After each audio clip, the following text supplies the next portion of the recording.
Hello everyone. Before we start, make sure to like and subscribe to the channel. And leave a comment with where you're from and what time you're watching.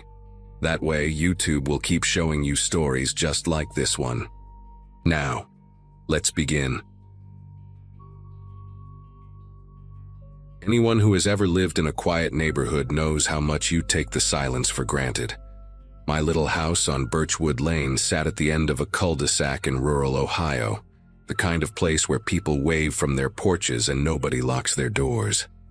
I had moved there right after my divorce was finalized in the spring of 2023, needing somewhere cheap and peaceful to rebuild my life. At 34, with a nursing job at the county hospital and a fresh start ahead of me, I thought I had found exactly what I needed. The house was small, maybe 900 square feet, with peeling yellow paint and a backyard that backed up against a stretch of woods. My only neighbor was a man named Earl Pritchard, who lived about 50 yards to my left in a gray ranch-style home with an American flag hanging limp from his porch. For the first 3 months, we barely exchanged more than a nod. He seemed like a typical retired guy, maybe late 60s, always tinkering with something in his garage or sitting on his porch with a beer. I had no reason to think anything would ever go wrong. The problem started because of his dog, a massive Rottweiler mix named Duke that had to weigh at least 120 pounds. Earl let that animal roam free constantly. No leash, no fence, nothing to stop it from wandering wherever it pleased. The first few times Duke showed up in my yard, I just shooed him away and figured Earl would get the message. But then Duke started getting aggressive, barking and lunging at me when I tried to get to my own car in the morning. One Saturday in late August, I was bringing groceries in from my trunk when Duke came charging across the yard, teeth bared, hackles raised like a wild thing. I barely made it inside before he slammed against my screen door hard enough to dent the frame. That night, I called animal control and filed an official complaint. I remember feeling nervous about it, wondering if I was overreacting. But my hands had red scratches from scrambling to get inside, and my heart was still pounding hours later. I told myself I was just being a responsible neighbor, that Earl would understand once someone explained the rules to him. Looking at it now, I realized that phone call was the moment everything changed. Animal control came out 2 days later, on a Monday morning. I watched from my kitchen window as the officer spoke with Earl on his porch for maybe 10 minutes. Earl kept his arms crossed the whole time, his body rigid, occasionally gesturing toward my house with sharp, angry movements. When the officer left, Earl stood there staring at my window for a long moment before going back inside. I told myself it was fine, that he was just annoyed and would get over it. That night, Duke was finally on a chain in Earl's backyard, and I actually felt relieved, like the whole situation had been resolved with minimal drama. I went to bed early, exhausted from a double shift, and slept better than I had in weeks.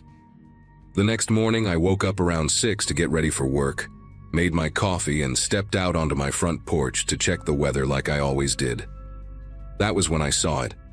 Sitting perfectly centered on top of my wooden fence post, right where my property met the road, was a small cardboard box. It was old and weathered, the kind you might find in someone's garage, and it was open at the top. Even from 20 feet away, I could see the dull brass glint of what was inside. I walked over slowly, my bare feet cold against the dewy grass, and when I got close enough to look inside, my breath caught in my throat. The box was filled with loose ammunition, maybe 40 or 50 rounds of what looked like shotgun shells mixed with smaller caliber bullets, all jumbled together like someone had dumped them from a drawer. There was no note, no explanation, nothing to indicate where it came from or why it was there. But I knew. I stood there in my pajamas, the morning birds singing like nothing was wrong, and I felt this cold knot form in my chest that would not go away for months. I took pictures with my phone, my fingers clumsy and stiff, then brought the box inside and set it on my kitchen counter. Part of me wanted to believe it was some kind of mistake, that maybe a hunter had left it there by accident or some teenagers were playing a prank. But the placement was too deliberate, too precise, right at the entrance to my property where I would absolutely see it first thing. I called in sick to work that day, something I almost never do, and spent the morning sitting at my kitchen table trying to decide what to do. By noon, I had convinced myself I was being paranoid. By evening, I knew I was not. I was watering the small patch of tomatoes I had planted near my back porch, trying to force some normalcy into my day, when I heard Earl's screen door slam shut. I looked up and saw him walking toward the fence line that separated our properties, moving with this slow, deliberate pace that made my stomach tighten. He stopped about 10 feet away from me, close enough that I could see the gray stubble on his jaw and the deep lines around his pale blue eyes.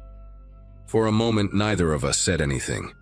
Then he smiled, but it was the kind of smile that had no warmth in it whatsoever, just a slight pulling back of his lips that showed his yellowed teeth.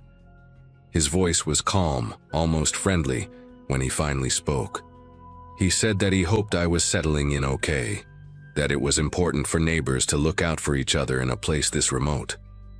Then he tilted his head slightly like he was studying me, and added that accidents happen when people stir up trouble, that it was real easy for things to go wrong when folks stuck their noses where they did not belong. He said it casually, the way you might comment on the weather, and then he just turned around and walked back to his house without waiting for me to respond. I stood there with the garden hose still running, water pooling around my feet, unable to move or think clearly for what felt like several minutes. That night, I barely slept.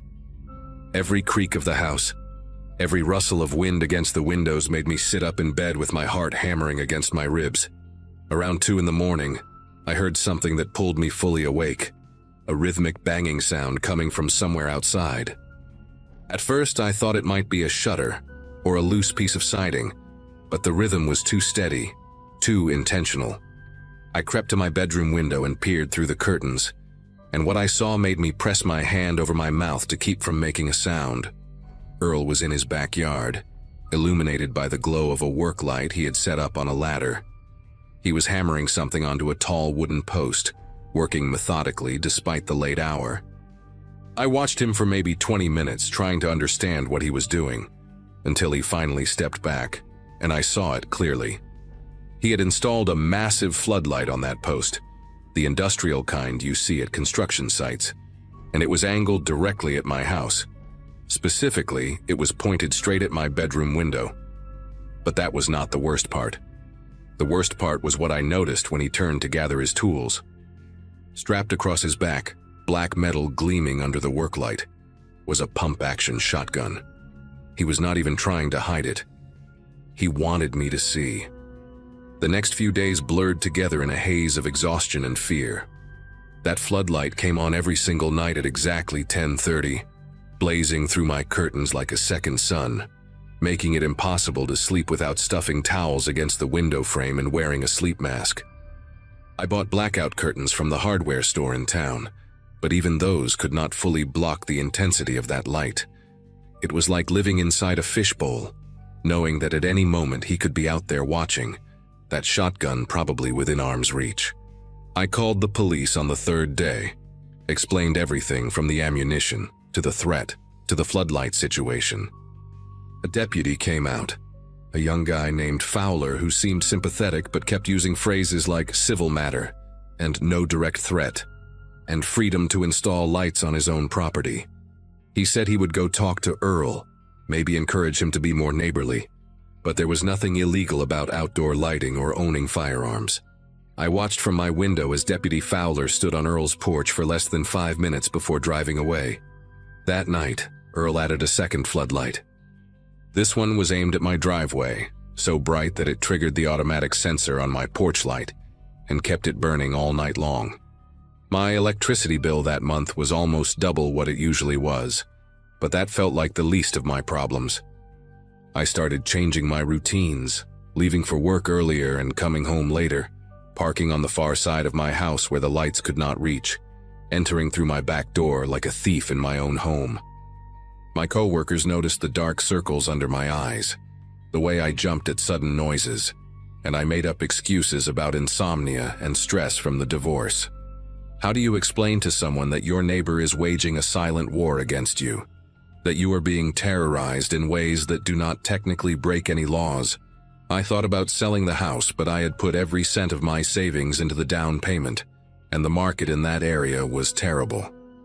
I thought about confronting Earl directly, maybe appealing to whatever humanity might still exist in him, but every time I considered it, I remembered that cold smile and those words about accidents happening. One Thursday evening, I came home from a 12-hour shift to find a dead rabbit on my front steps. Its neck was clearly broken, the body still warm, and it had been placed right in front of my door with its glassy eyes staring up at the sky. There was no way to prove Earl had put it there. There was no way to prove anything. I buried the rabbit in my backyard with shaking hands and cried for the first time since this whole nightmare began. Not just from fear, but from the overwhelming helplessness of being trapped in a situation with no visible way out. 2 weeks passed in that same terrible pattern, the lights blazing every night, Earl appearing on his porch whenever I stepped outside, always with that shotgun cradled in his arms or propped against the railing within easy reach. He never said another word to me after that first warning, never needed to. His presence alone was the message, constant and suffocating, a reminder that he was watching and waiting for something I could not quite name. I installed security cameras, 4 of them covering every angle of my property, and started keeping a detailed log of every incident with dates and times and photographs. My phone was filled with hundreds of pictures of Earl standing on his porch, of the floodlights burning through the darkness, of Duke straining against his chain and barking furiously whenever I appeared. I showed everything to a lawyer in town, a woman named Gloria Ashworth who had been practicing for 30 years, and she told me the honest truth. Without a direct physical threat or actual violence, there was very little the law could do. I could try for a restraining order, but standing on your own porch with a legal firearm was not grounds for one. She suggested I document everything and hope he eventually crossed a line that would give me legal standing. Hope he crossed a line. As if I was supposed to wait for him to actually hurt me before anyone would take this seriously. It was a Saturday night in late September when things finally came to a head. I had gone to bed early, around 9, because the exhaustion had become so overwhelming that I could barely function. The blackout curtains were drawn tight, and I had earplugs in, my only defense against the nightly assault of light and anxiety. I do not know what time it was when the sound cut through my sleep, but I will never forget the way it felt to be ripped awake by the unmistakable crack of a gunshot. It was close, terrifyingly close, somewhere right behind my house near the tree line. I scrambled out of bed and crawled to the window, my whole body trembling as I pulled back the edge of the curtain just enough to see outside. The floodlights were on, painting everything in a harsh white light, and I could see Earl walking slowly back toward his house from the direction of my property line.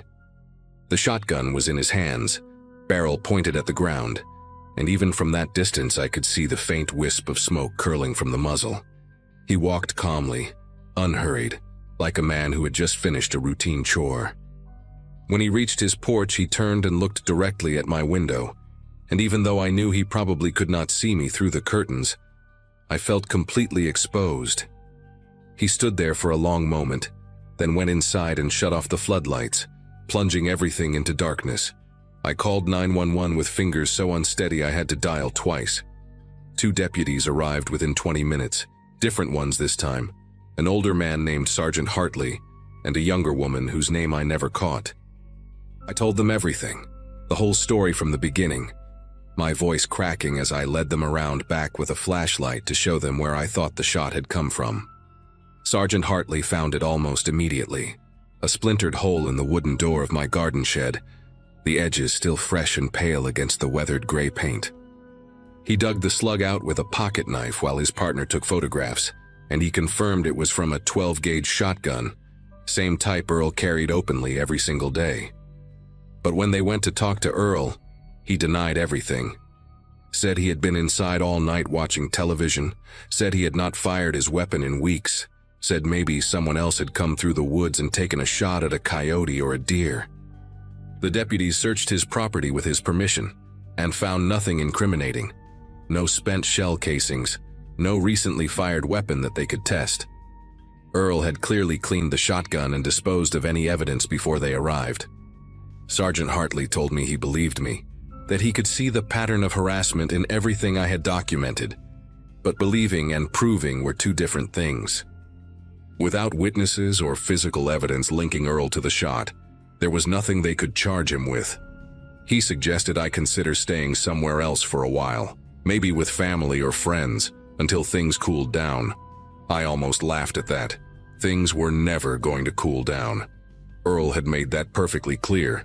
The next morning I did something I probably should have done weeks earlier.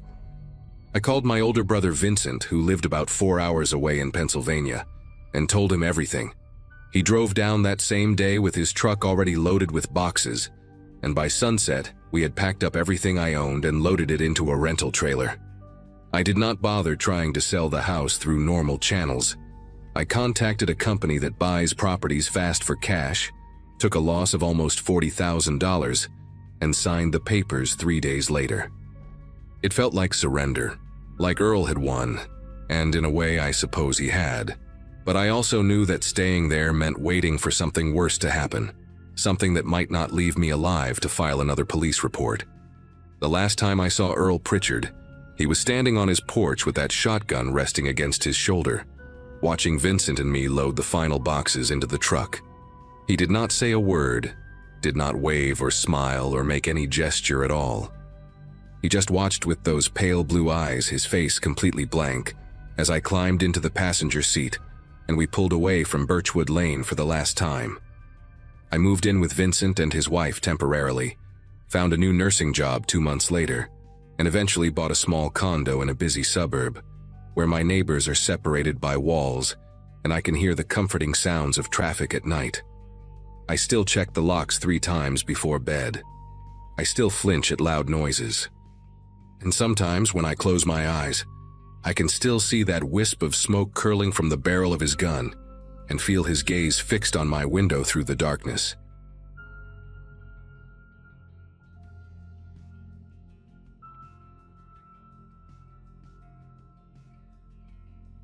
Buying my first house felt like crossing some invisible finish line that everyone kept talking about. Most of my coworkers at the insurance company had already done it, and after 6 years as a claims adjuster in Northern Ohio, I finally had enough saved for a down payment. The place was nothing fancy, a small 2-bedroom on Ridgemont Drive with a detached garage and a yard that needed serious attention. But it was mine. The neighborhood seemed quiet enough when I visited during the day. Older homes, mature trees, the kind of street where people still waved from their porches.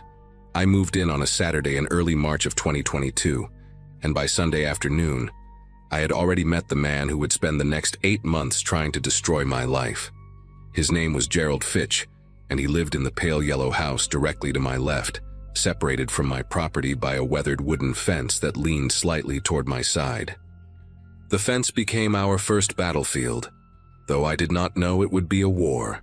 During my initial walkthrough with the realtor, she had mentioned that the fence was technically on the property line. Shared responsibility, she said. Nothing unusual. A few posts had rotted at the base and one section sagged badly enough that you could see straight into Gerald's backyard.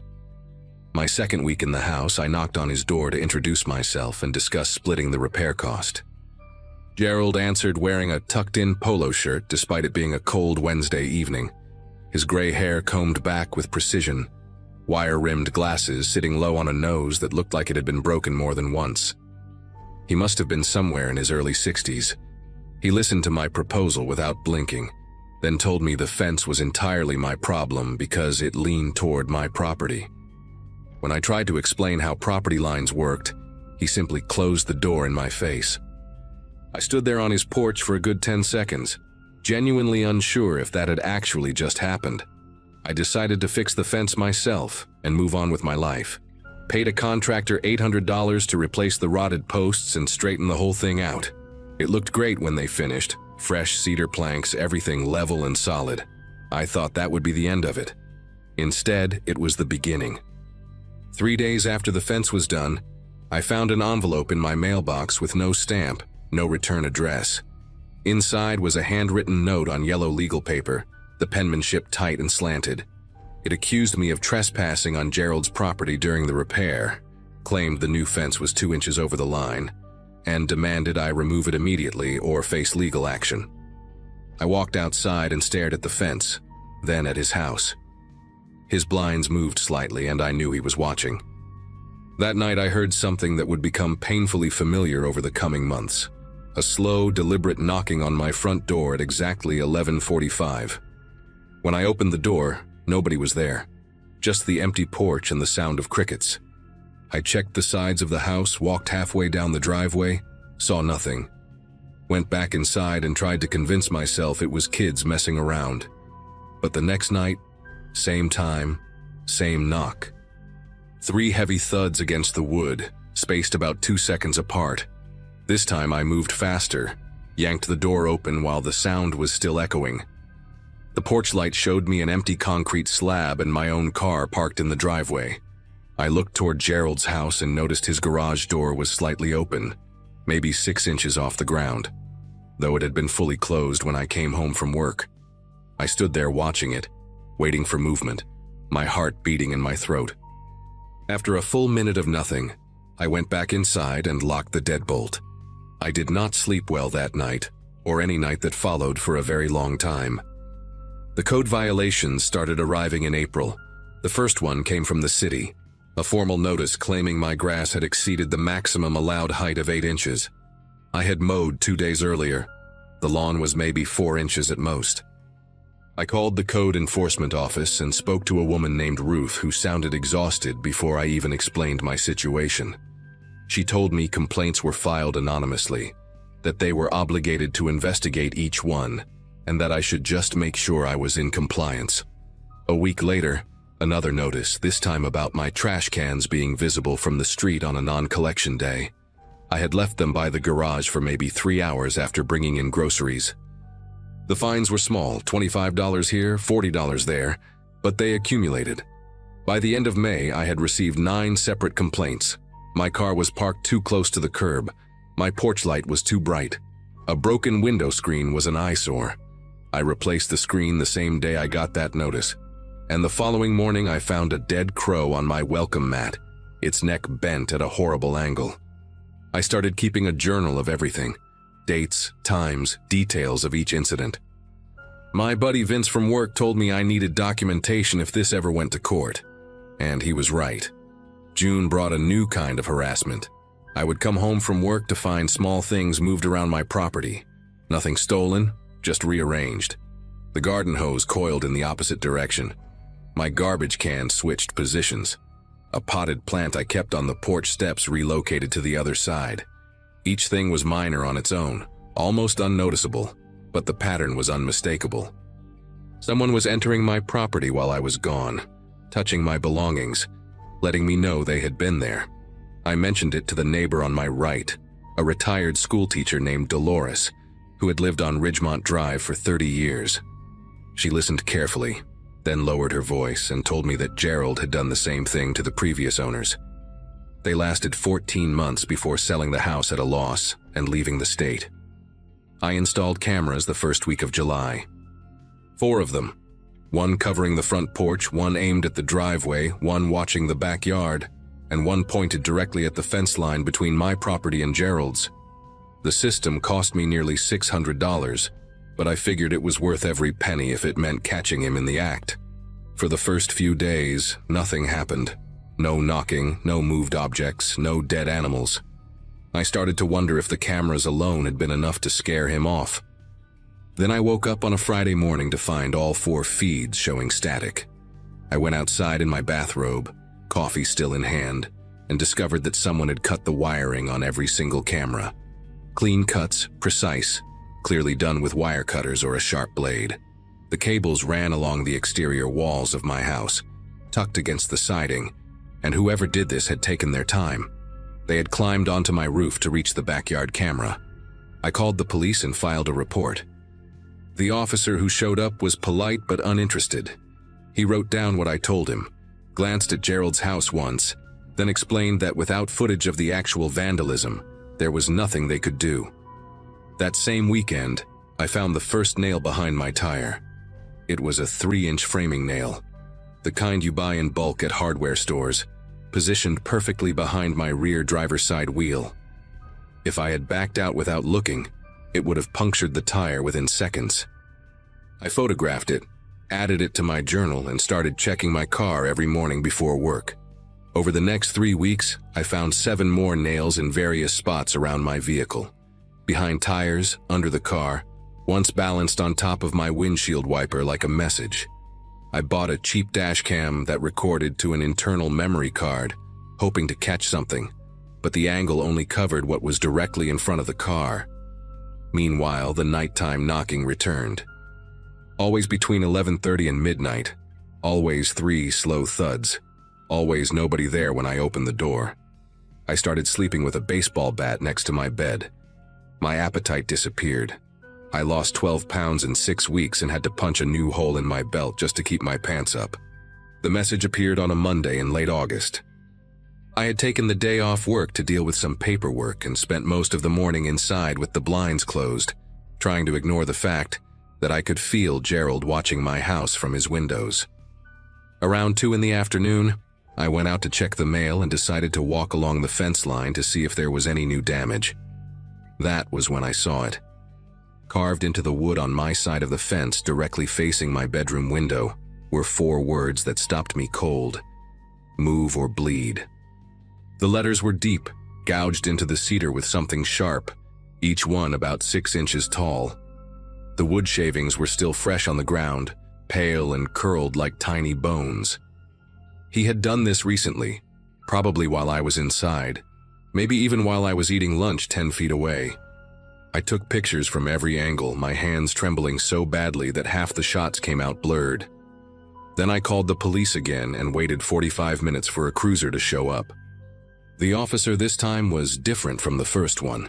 Younger, with a shaved head and a bored expression that never changed no matter what I showed him. He looked at the carving, took a few notes, and asked if I had any proof that my neighbor had done it. I explained the history, the complaints, the cameras, the nails, all of it.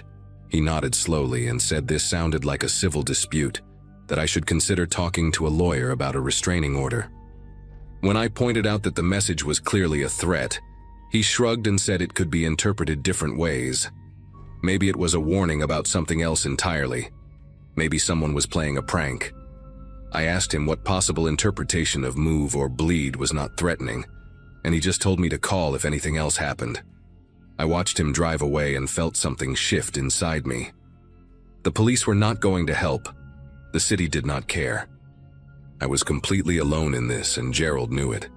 That night, I saw him standing in his backyard for the first time since this all began. He was perfectly still, facing my house, holding what looked like a long metal pipe in his right hand. We stared at each other across the fence for what must have been 5 minutes. Then he smiled, turned around, and walked back inside. I spent the next 2 weeks preparing for something I hoped would never come. Bought new cameras, this time wireless ones that uploaded directly to a cloud server. No wires to cut. Installed motion sensor floodlights on every corner of the house. Replaced the locks on all my doors with heavy-duty deadbolts, and added a security bar to the sliding glass door in the back. I also did something I never thought I would do. I bought a gun. A 9mm handgun from a shop 20 miles outside of town, along with a box of ammunition and 3 hours of lessons at their indoor range. I hated the weight of it in my hand, hated what it represented, but I hated the idea of being defenseless even more. Vince helped me file for a restraining order, and we gathered every piece of documentation I had collected since March. The journal entries, the photographs, the police reports, the code violation notices. A judge granted a temporary order in early September, which meant Gerald was legally required to stay at least 500 feet from me. The night after he was served, I heard him screaming in his backyard. Not words, just raw sound, like an animal caught in a trap. I lay in bed listening to it, gripping that pistol under my pillow, waiting for the crash of breaking glass that I was certain would come. The crash never came. What came instead was silence. For 3 days, Gerald did not leave his house. His car stayed in the driveway, his blinds stayed closed, his porch light stayed off. I kept waiting for the next nail, the next knock, the next carved message. Nothing. On the 4th day, I saw an ambulance parked in front of his house when I came home from work. 2 paramedics were wheeling a stretcher through his front door, and on it was Gerald, strapped down and motionless. Dolores was standing on her lawn watching, and she told me that his daughter had found him unconscious on the kitchen floor. Stroke, apparently. Massive. He survived, but barely. I learned later from a mutual neighbor that he was moved to a long-term care facility somewhere downstate, unable to walk or speak. His daughter put the house up for sale a month later. I never saw Gerald Fitch again.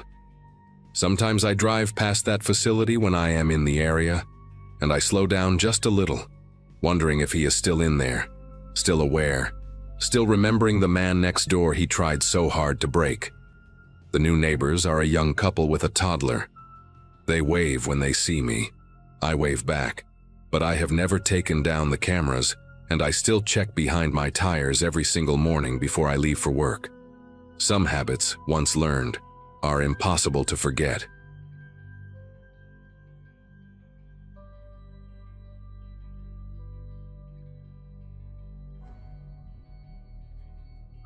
Nobody warns you about the smell of old apartment buildings until you are already signing the lease. That was my situation in early March of 2023, standing in the cramped office of the Belmont Gardens complex in Columbus, Ohio, handing over my deposit check to a woman named Faye, who had inch-long acrylic nails painted with tiny American flags. I had just turned 26 the week before, celebrating alone with a cupcake from the grocery store, because everyone I knew still lived back in Michigan, and I had taken this accounting job specifically to get away from my ex-fiancé and his new girlfriend. The apartment was Unit 4C on the top floor of a 5-story building constructed sometime in the 1960s, with those textured ceilings that look like popcorn and radiators that clang like someone is trapped inside them. Faye told me the place had good bones, whatever that means, and that most tenants stayed for years. She also mentioned the man in 4B had been there the longest, almost a decade, and kept to himself, which she framed as a positive. I remember thinking that sounded perfect because the last thing I needed was a chatty neighbor asking about my life when I was still trying to figure out what my life even was anymore. His name was Gregory Vance, and I met him exactly once during my first 2 weeks in the building. It was a Sunday morning around 7, and I was dragging my laundry basket down to the basement machines when he came out of 4B, carrying 2 large black garbage bags that looked heavy enough to make his shoulders strain. He was maybe 50, with a narrow face and deep-set eyes that reminded me of a bird, something predatory like a hawk or a falcon. His hair was cropped short, military style, and he wore latex gloves, which I thought was odd for taking out trash. I said good morning, and he responded with a sound that was not quite a word, more like an acknowledgement that I existed, before heading toward the back stairwell that led to the parking lot. What stuck with me was not his unfriendliness. Plenty of people are not morning people, but the smell that followed him down the hallway. It was sharp and chemical, like industrial cleaning solution, but underneath it was something else, something rotten that the chemicals were trying to mask. I told myself he probably had a cat that had an accident, or maybe he was cleaning out old food from his fridge. Normal explanations for abnormal smells, the kind of logic you use when you do not want to think too hard about your neighbors. The smell became a constant presence over the following weeks, drifting through the heating vent that connected our 2 units. My bedroom shared a wall with what I assumed was his living room, and the vent sat low near the baseboard, a rectangular metal grate that had been painted over so many times the screws were practically sealed shut. Some nights the odor was barely noticeable, just a faint whiff of bleach when the heat kicked on. Other nights it was so strong I had to sleep with my window cracked open, even when the temperature dropped into the 30s. I bought 3 different air fresheners, lavender, vanilla, something called Ocean Breeze that smelled nothing like any ocean I had ever visited, and lined them up on my dresser like soldiers defending against an invisible enemy. My coworker Jill suggested I complain to management, but I kept putting it off because I did not want to be that neighbor, the one who causes problems before she has even been there a full month. Besides, Faye had made it clear during the lease signing that Gregory Vance was a model tenant who always paid on time and never caused issues. I figured whatever was happening in his apartment was his business, not mine. What I could not ignore was the noise. It started around the third week of March, always between 3 and 4 in the morning. A heavy dragging sound that came through the wall like someone was pulling furniture across the floor. The first time it woke me, I lay there in the dark with my heart pounding, trying to convince myself it was just the building settling, or maybe pipes expanding in the walls.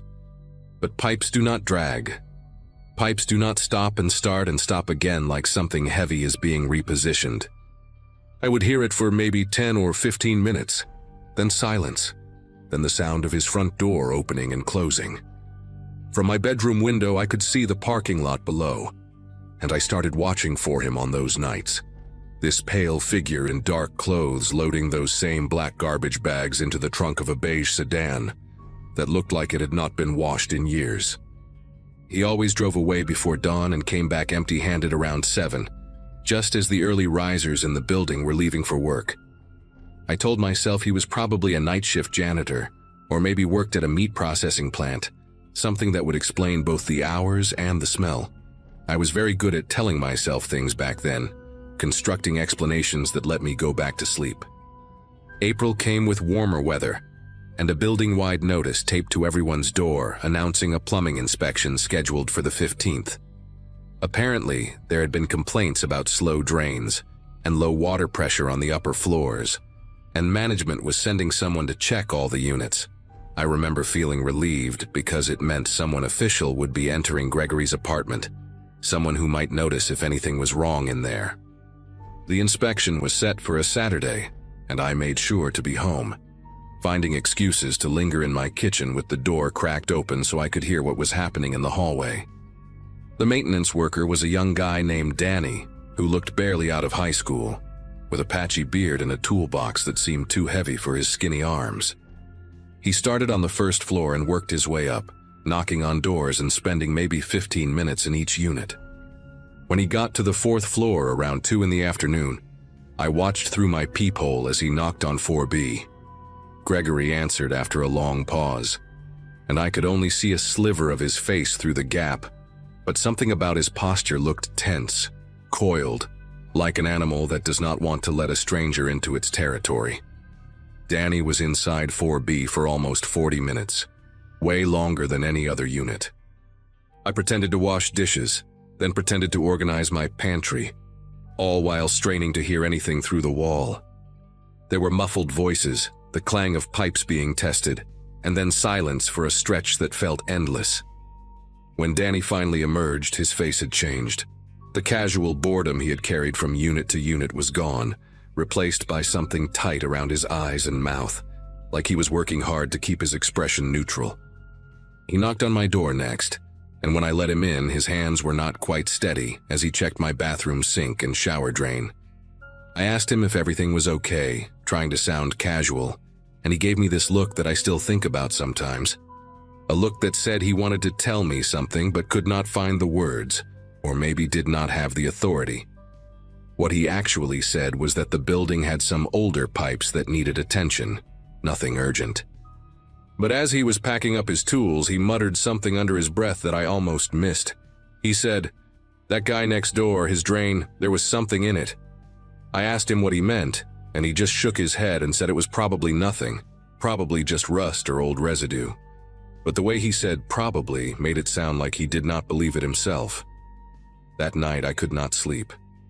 I lay in bed staring at the ceiling, listening to every creak and groan of the old building, hyper-aware of the walls separating me from 4B. Around 1 in the morning, I heard Gregory's door open and close, followed by his footsteps heading toward the back stairwell. I got up and went to my window, pulling the curtain aside just enough to see the parking lot. There he was, same dark clothes, same hunched posture, loading not 1 but 3 garbage bags into his trunk. They looked heavier than usual, and he struggled with the last one, having to shift his grip twice before he could swing it into the car. I watched him drive away, his taillights disappearing down the street, and I stood there for a long time after he was gone, my bare feet cold on the hardwood floor. Something had shifted in my mind that day, some barrier between normal and not normal that I had been carefully maintaining. Danny's face when he came out of that apartment, The way his hands trembled when he checked my drains. The thing he almost told me but did not. All of it was circling in my head like water that would not go down. I went back to bed, but I did not close my eyes. I just waited for the sound of his car returning, which it did around 5:30, the engine cutting off in the pre-dawn quiet. The police showed up 3 days later, on a Tuesday morning when I was getting ready for work. I heard the knock on Gregory's door first, firm and official, the kind of knock that does not take no for an answer. I crept to my peephole and saw 2 officers in uniform, a man and a woman, standing in the hallway with their hands resting on their belts. Gregory opened his door only a few inches, and I could hear fragments of their conversation, words like complaints and disturbance, and just routine questions. His voice was calm, almost eerily so, like he had been expecting this and had rehearsed his answers. The officers did not seem satisfied, but they also did not push their way in, and after maybe 10 minutes they moved on to knock on my door. I opened it with what I hoped was a confused expression, the innocent neighbor who had no idea what was happening. The female officer, whose name tag read Nunez, asked if I had heard any strange noises coming from 4B, particularly at night. I hesitated for just a second too long, and I saw her eyes sharpen, catching that pause. I told her about the dragging sounds, about the odd hours Gregory kept, about the smell that came through my vent. She wrote everything down in a small notebook, her pen moving in quick strokes. And when she looked up at me, there was something in her expression that made my throat tight. She thanked me for my time and told me to call if I noticed anything else, handing me a card with her direct number. After they left, I stood in my doorway and watched them knock on 4A, then head downstairs to continue their rounds. Gregory's door stayed shut, but I could feel him in there, just on the other side of that thin wall, listening. I called in sick to work that day because there was no way I could concentrate on spreadsheets and budget reports with everything that was happening. Instead, I sat on my couch with the blinds half closed, watching the hallway through my peephole every time I heard footsteps. Gregory did not leave his apartment all morning. Around noon, I heard sounds coming through the wall, drawers opening and closing, the thump of objects being moved around, a rhythm that sounded frantic and purposeful at the same time. He was packing. I knew it with a certainty that sat heavy in my chest. The same way you know a storm is coming before you see the clouds. I thought about calling Officer Nunez, but I did not know what I would say. My neighbor is moving things around in his apartment? That was not a crime. That was not even suspicious. Not really. Not in a way I could put into words without sounding paranoid. So I just waited, my phone in my hand with her number pulled up on the screen, my thumb hovering over the call button like it was a trigger I was not ready to pull. The sounds continued for hours, and somewhere around 3 in the afternoon, I heard the unmistakable noise of a suitcase with wheels being rolled across a hardwood floor. He left at 4:17. I know the exact time because I was watching the clock on my microwave when I heard his door open. I rushed to my peephole and saw him standing in the hallway with a single black rolling suitcase and a duffel bag slung over his shoulder. He was wearing a baseball cap pulled low over his forehead, something I had never seen him wear before, like he was trying to hide his face. What made me hold my breath was the way he looked at my door before he turned toward the stairwell. A long, deliberate stare that seemed to last forever, even though it was probably only a few seconds. It was like he knew I was watching. Then he was gone, his footsteps echoing down the stairs, and a minute later I heard a car engine start in the parking lot. I ran to my window just in time to see his beige sedan pull out of its spot and turn onto the main road, heading north toward the highway. My heart was beating so hard I could feel it in my temples. I stood there for maybe 5 minutes, staring at the empty parking spot where his car had been, before I noticed something that made the air feel thin in my lungs. His apartment door, the door to 4B, was still slightly open. Not all the way, just an inch or two, like he had been in such a hurry that he forgot to pull it shut behind him. Or like he did not care anymore whether it was locked. I told myself I was not going to go in there. I said it out loud, actually, standing in my kitchen with my back pressed against the refrigerator like it could somehow anchor me to sanity. This was a matter for the police, not for a 26-year-old accountant who had only lived in this building for 6 weeks. I should call Officer Nunez, report that Gregory had fled, let the professionals handle whatever was behind that door. That was the smart thing to do, the safe thing, the thing any reasonable person would do. But the door was right there, maybe 15 feet from my own, and it was open, and I had been smelling whatever was in that apartment for weeks now, waking up to dragging sounds at 3 in the morning, watching him load those heavy bags into his trunk, like a man with something to hide. I needed to know. The not knowing had been eating at me since the day I moved in, this constant low-grade anxiety that lived in the back of my skull, and now the answer was just a few steps away. I grabbed my phone, made sure it was charged, and walked to my door before I could talk myself out of it. The hallway was empty and silent, the late afternoon light filtering through the window at the end of the corridor, making everything look gold and somehow wrong. The smell hit me before I even pushed the door all the way open. It was the same chemical odor I had been breathing through my vent for weeks, but concentrated now, so thick it felt like a physical presence. Underneath it was something worse, something sweet and rotten that made my eyes water and my gag reflex kick in. I pulled my shirt up over my nose and stepped inside, my free hand already reaching for my phone to dial 911. The apartment was laid out exactly like mine but mirrored, with the kitchen to my right and the living room straight ahead. It was almost completely empty, no furniture except for a folding chair and a small table against the far wall. The floors were bare, the walls were bare, and every surface had a strange sheen to it, like it had been wiped down recently with something industrial. But it was the coffee table that stopped me in my tracks, that made me forget how to breathe for a moment. Spread across its surface were photographs, maybe 20 or 30 of them, printed on regular paper and arranged in neat rows like someone had been studying them. They were all women. Different ages, different faces, but all of them photographed without their knowledge. Walking down streets, getting into cars, standing in grocery store parking lots. And next to the photographs was a stack of missing person flyers, the same ones I had seen stapled to telephone poles around the neighborhood. The same faces that had been staring at me from the bulletin board at the laundromat down the street. I do not remember dialing 911, but I must have, because suddenly there was a voice in my ear asking what my emergency was. I backed out of the apartment without touching anything else, my legs moving on autopilot while my brain tried to process what I had just seen. The operator kept me on the line, her voice calm and professional, asking me questions I could barely answer. Within 8 minutes, there were 4 police cars in the parking lot and officers swarming the 4th floor, their radios crackling with codes I did not understand. Officer Nunez arrived shortly after, and when she saw me sitting on the hallway floor with my back against my own door, she crouched down and put a hand on my shoulder without saying anything. The forensic team went into 4B wearing gloves and masks and full protective suits, and they were in there for hours, carrying out evidence bags and taking photographs of every surface. I learned later that they found more than just the pictures on the coffee table. In the bathroom, behind a false panel under the sink, there were jewelry and personal items belonging to at least 7 different women.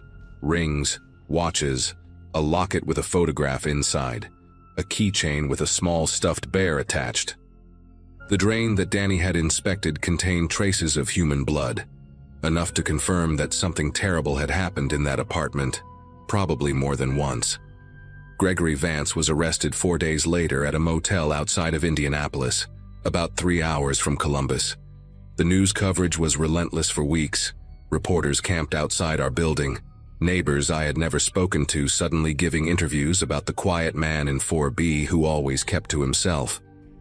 They found his car in a wooded area about 20 miles from the motel, and in the trunk were more garbage bags containing evidence I cannot bring myself to describe, even now. He was charged with the murders of 5 women, all of them from the Columbus area. All of them reported missing over the past 3 years. The trial is still pending as I write this, and I have been told I will likely be called as a witness. I moved out of Belmont Gardens the week after his arrest, breaking my lease without a second thought, and I have not been back since.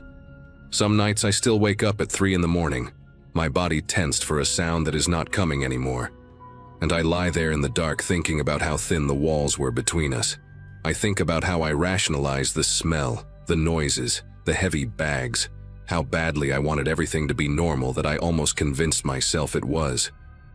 And I think about the photographs on that coffee table, all those women who had no idea they were being watched, and I wonder if there was ever a photograph of me in that stack, taken on some ordinary day when I thought I was just living my life. I will probably never know the answer to that question, and maybe that is for the best.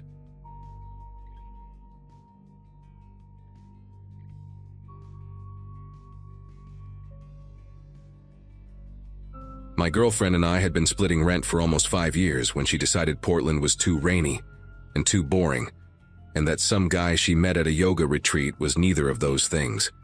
So there I was, 10 years out of high school, signing a lease on a small 2-bedroom house in a quiet neighborhood outside of Charlotte, North Carolina. It was the kind of street where people waved from their driveways and left Christmas decorations up until February. The house itself was nothing special. Beige siding, a patchy front lawn, a creaky back porch, but it was mine. I remember pulling into the driveway that first Saturday morning in March of 2023, my Subaru packed with everything I owned, feeling that strange mix of freedom and loneliness that comes with starting over. The moving truck was supposed to arrive by noon, and I was already sweating through my shirt trying to haul boxes from my car when I heard someone call out from the yard next door. His name was Leonard Marsh, and he came jogging over before I even had a chance to set down the box I was carrying.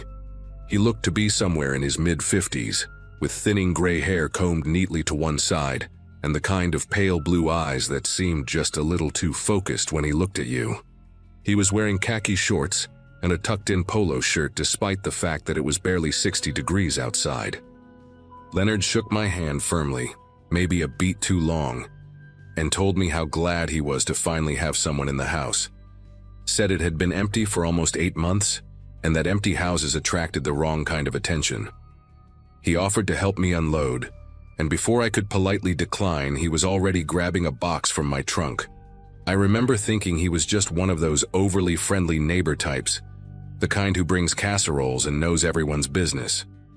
He carried 3 boxes inside, commented on how the previous owner had left the place in decent shape, and told me to knock on his door if I ever needed anything.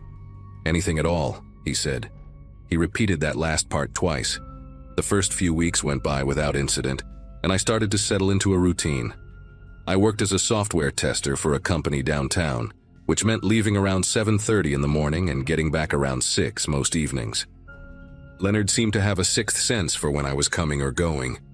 Every single time I pulled into the driveway, he would appear, sometimes from his garage, sometimes from his front porch, sometimes just walking down his lawn like he had been waiting there. He always had something to say, how the mailman had left a package by my side gate, how he noticed my kitchen light was on all night, how the lawn service had come by but I might want to talk to them about the edging near the fence. I thanked him each time, smiled politely, and hurried inside.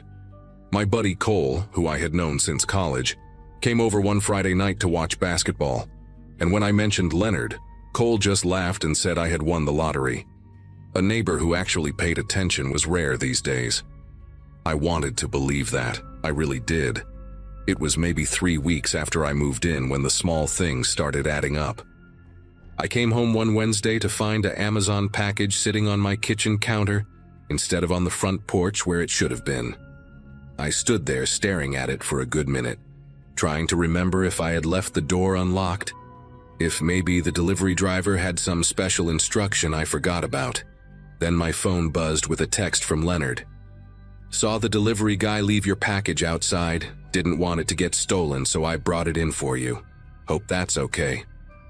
I had never given Leonard a key. I had never told him he could enter my house.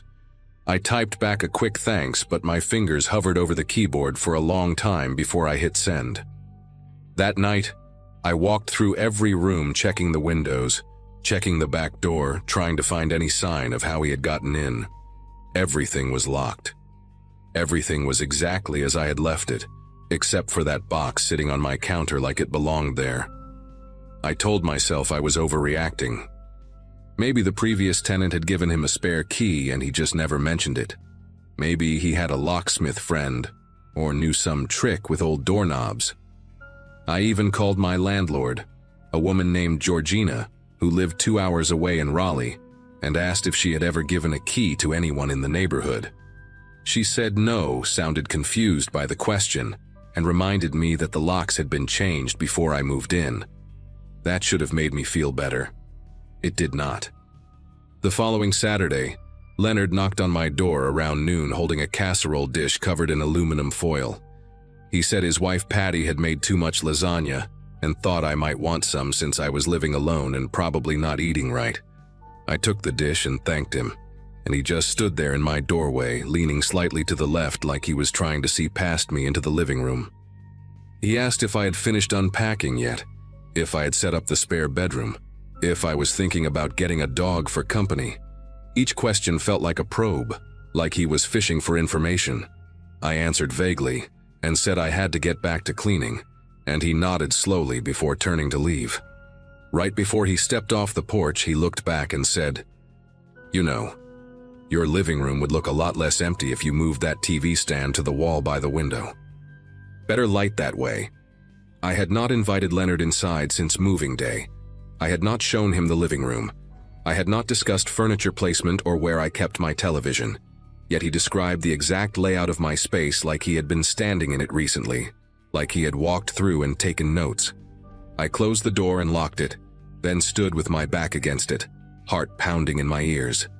The lasagna sat on the counter untouched. I threw it away that night, dish and all, and felt guilty about it for reasons I could not explain. The next morning, I went to the hardware store and bought a chain lock for the front door and a sliding bolt for the back. The guy at the register asked if I was having trouble with break-ins, and I just shrugged and said I wanted to be careful. When I got home, Leonard was in his front yard trimming hedges that did not need trimming, and he watched me carry the bag inside without saying a word. His expression was neutral, almost pleasant, but his eyes tracked me the entire way from my car to my door. That night, I slept with the bedroom door locked for the first time since I was a kid afraid of monsters. Only now, the monster lived 30 feet away and knew exactly what was inside my house. 2 days passed without any contact from Leonard, and I started to wonder if maybe I had imagined the whole thing, if the stress of the move and the breakup had turned me paranoid. Then I came home on a Thursday evening and found my front door cracked open about 2 inches. I stood on the porch for a long moment, keys still in my hand, listening for any sound from inside.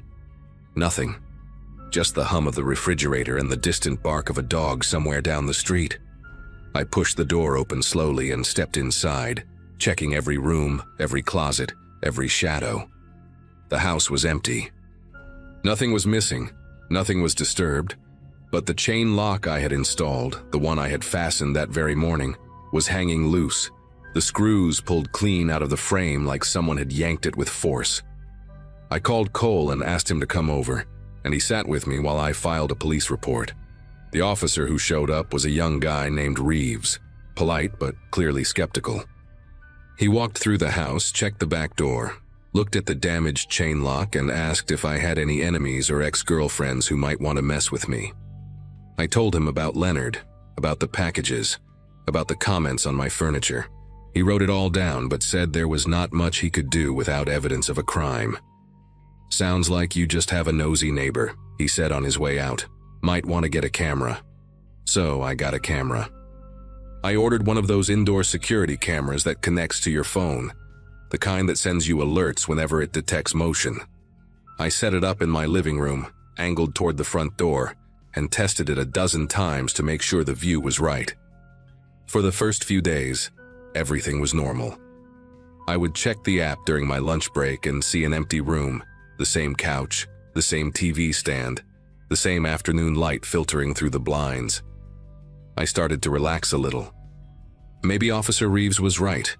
Maybe Leonard was just a lonely old man with boundary issues, and I was letting my imagination run wild. Then Friday came. I remember the exact moment because I was in a meeting at work, my phone buzzing in my pocket with a motion alert. I ignored it at first, figured it was just a shadow or a car passing by outside. But then another alert came, and another. I excused myself and stepped into the hallway, opening the app with a growing sense of dread. The camera feed showed my living room, just like always, except the lens was pointed straight down at the floor. Someone had turned it. Someone had been inside my house, seen the camera, and deliberately angled it away so it would not record them. The timestamp said 2:47 in the afternoon, right in the middle of the workday, right when Leonard knew I would be gone. I left work early that day, telling my manager I had a family emergency. When I pulled into my driveway, Leonard was sitting on his front porch in a wicker chair, a glass of iced tea in his hand, watching me like he had been expecting me. I did not wave. I did not acknowledge him. I went straight inside and locked every door, then walked through the house looking for anything out of place. The camera was exactly as the app had shown, tilted down, pointing at nothing but hardwood floor. But this time, there was something else. Muddy footprints. A trail of them leading from the back door through the kitchen and into the living room, then back the same way. The mud was still damp, reddish-brown, the kind of clay soil you find in backyards around here after a good rain. It had rained the night before. I followed the prints to the back door and saw that the sliding bolt I had installed was still in place, still locked from the inside. But the window next to it, the small one above the sink that I never thought to secure, was open about 4 inches, just wide enough for someone to reach through and unlock the door from inside. I stood there staring at that window, at those footprints, and felt something cold settle into my chest. He had found another way in. No matter what I did, he kept finding another way in. That night, around 9 o'clock, my phone buzzed with a text from an unknown number. I opened it and felt the air leave my lungs. "Are you traveling again this weekend? Just want to make sure your place stays safe." It was Leonard. I had never given him my phone number. I had never told him I traveled, because I did not. I had not left town since moving in. But he knew my schedule. He knew when I was home and when I was not. He knew the layout of my house, the contents of my cabinets, the angle of my camera. I scrolled up to see if there were any previous messages, but the thread was empty except for that single text, sitting there like a threat wrapped in neighborly concern. I did not respond. I sat on my couch in the dark, every light in the house turned off, watching through the blinds as Leonard's porch light glowed across the yard. Around 11, I saw his silhouette pass by his front window. He paused there for a moment, and even though I could not see his face, I knew he was looking at my house. I knew he could see that my lights were off, that my car was in the driveway, that I was home and awake and terrified. The silhouette moved away, and his house went dark. I did not sleep that night. I sat in my living room with a kitchen knife on the cushion beside me, waiting for a sound that never came. The next morning, I made a decision. I was not going to wait for something worse to happen. I called Georgina and told her I needed to break the lease, that there was a situation with a neighbor that made me feel unsafe. She was understanding, said she had dealt with difficult tenant situations before, and agreed to let me out without penalty, as long as I gave her 2 weeks to find a replacement. Then I called Cole and asked if I could crash on his couch until I found a new place. He said yes without hesitation, and by noon I was packing everything I owned into boxes for the second time in 2 months. I worked fast, throwing clothes into garbage bags, wrapping dishes in newspaper, dismantling furniture I had only just assembled. Every few minutes I glanced out the window, expecting to see Leonard watching from his yard, but his house was quiet. His car was gone from the driveway. I did not know where he was, and that scared me almost as much as knowing. By 4 o'clock, my Subaru was loaded to the roof and a rental trailer was hitched to the back. I did one last walkthrough of the empty house, checking every room, every closet, every window. The place looked exactly as it had when I first arrived. Bare walls, dusty floors, afternoon light slanting through the blinds. I locked the front door, slid the key through the mail slot, and turned to leave. Leonard was standing at the edge of my driveway. I do not know how long he had been there.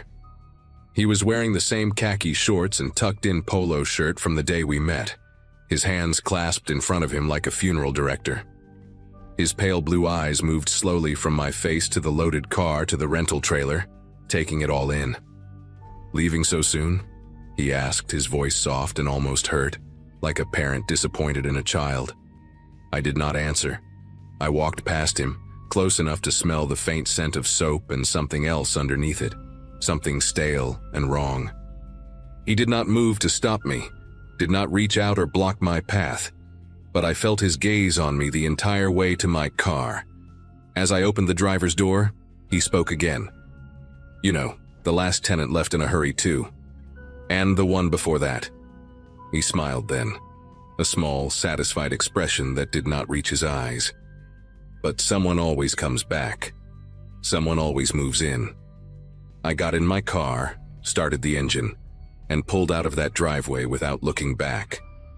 I watched him shrink in my rearview mirror until I turned the corner and he disappeared from sight. That was 8 months ago.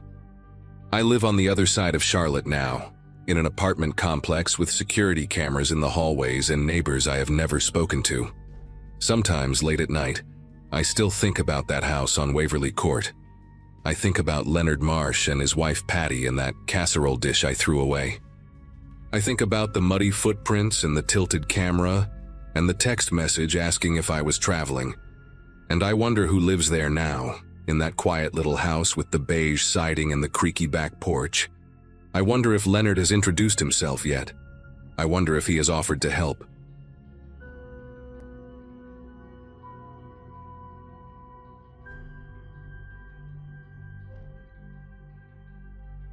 Chester was the kind of dog who made strangers smile on the sidewalk. My golden retriever had been my constant companion since I adopted him from a shelter right after finishing my MBA in 2017. 7 years of morning runs, lazy Sundays, and that ridiculous way he would press his nose against the window whenever I pulled into the driveway.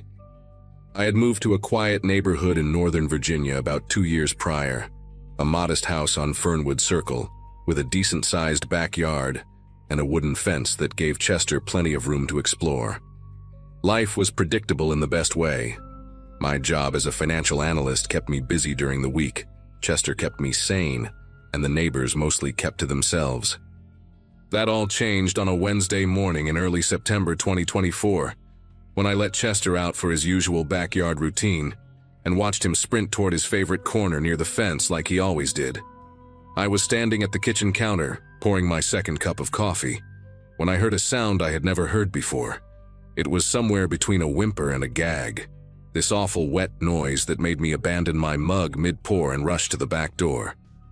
Chester was near the fence line, his whole body convulsing, foam gathering at the corners of his mouth. His legs buckled beneath him and he collapsed onto his side, still making that horrible gurgling sound while his paws scraped uselessly against the grass. I remember screaming his name as I ran across the yard, my bare feet slipping on the morning dew. When I reached him, his eyes were rolling back, showing too much white, and his breathing came in these rapid, shallow bursts that seemed to shake his entire frame. I scooped all 70 pounds of him into my arms without thinking, carried him through the house leaving a trail of saliva and grass, and somehow got him into my car. The emergency vet clinic was 12 minutes away. I made it in 7. The waiting room at Brookside Animal Emergency was a blur of fluorescent lights and antiseptic smell.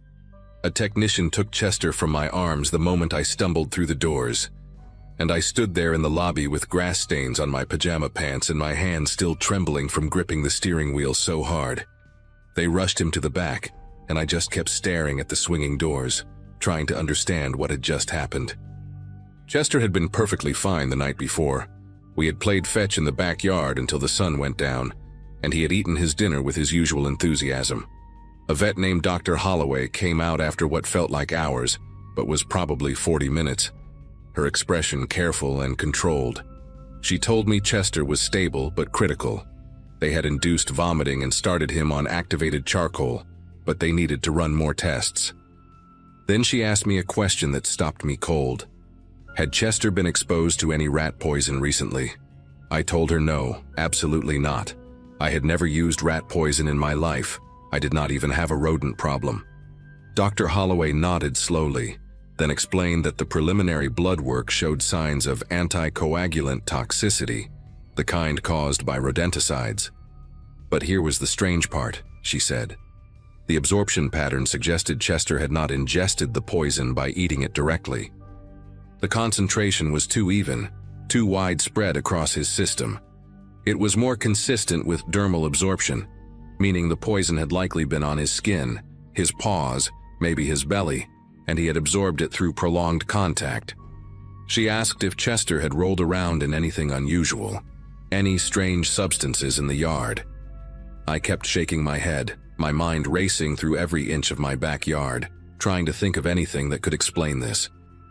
Dr. Holloway looked at me with this expression I will never forget, part concern, part something darker, and said quietly that in her 20 years of practice, she had only seen this pattern once before. Someone had deliberately sprinkled poison onto grass where a dog played. I drove home in a daze, my mind refusing to process what I had just heard. The idea that someone would intentionally hurt Chester seemed impossible, absurd even. He was the friendliest dog in the world. He had never bitten anyone, never jumped on strangers, never caused any problems. But as I pulled into my driveway and sat there with the engine running, a name kept surfacing in my thoughts, like something rotten floating up from deep water. Howard Lacey, my neighbor to the east, the one whose property shared that long wooden fence with my backyard. Howard had moved in about 8 months after I did, a man in his late 50s with a permanent scowl and a habit of watching everything that happened on the street from his front porch. From the very first week, he had made it clear that he did not like Chester. He complained about barking that did not exist. Chester barely made a sound unless someone rang the doorbell. He complained about the smell, about dog hair supposedly blowing into his yard, about property values being affected by that animal. I got out of the car and walked around to my backyard, my eyes scanning every inch of grass near the fence line. The morning sun was fully up now and the dew had mostly dried, but I got down on my hands and knees anyway, searching for anything unusual. And then I found them. Small blue pellets, maybe a dozen of them, scattered in a rough line about 2 feet from the base of the fence on my side. They were partially dissolved, some of them just blue smears in the dirt, but a few were still intact enough to see their shape, little compressed cylinders that looked exactly like the rat poison you see at hardware stores. My chest tightened as I stared at them, calculating the distance from the fence to where Chester liked to lie down in the shade every morning. This was his spot. Whoever did this knew exactly where to put it. I pulled out my phone and took pictures of everything, the pellets, the fence, the exact location, before carefully collecting what remained into a plastic bag. Then I stood up, looked at Howard Lacey's house rising just beyond the fence, and felt something cold settle into my gut. My first instinct was to march over there and confront him right then, but something held me back.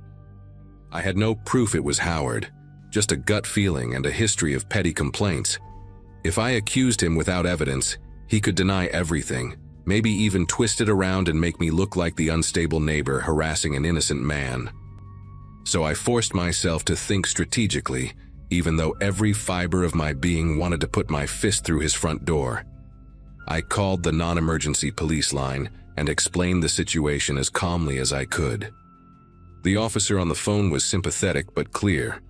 Without direct evidence linking a specific person to the poisoning, there was not much they could do. He suggested I file a report for documentation purposes, which I did, and he mentioned that I might want to consider installing security cameras. That last suggestion stuck with me.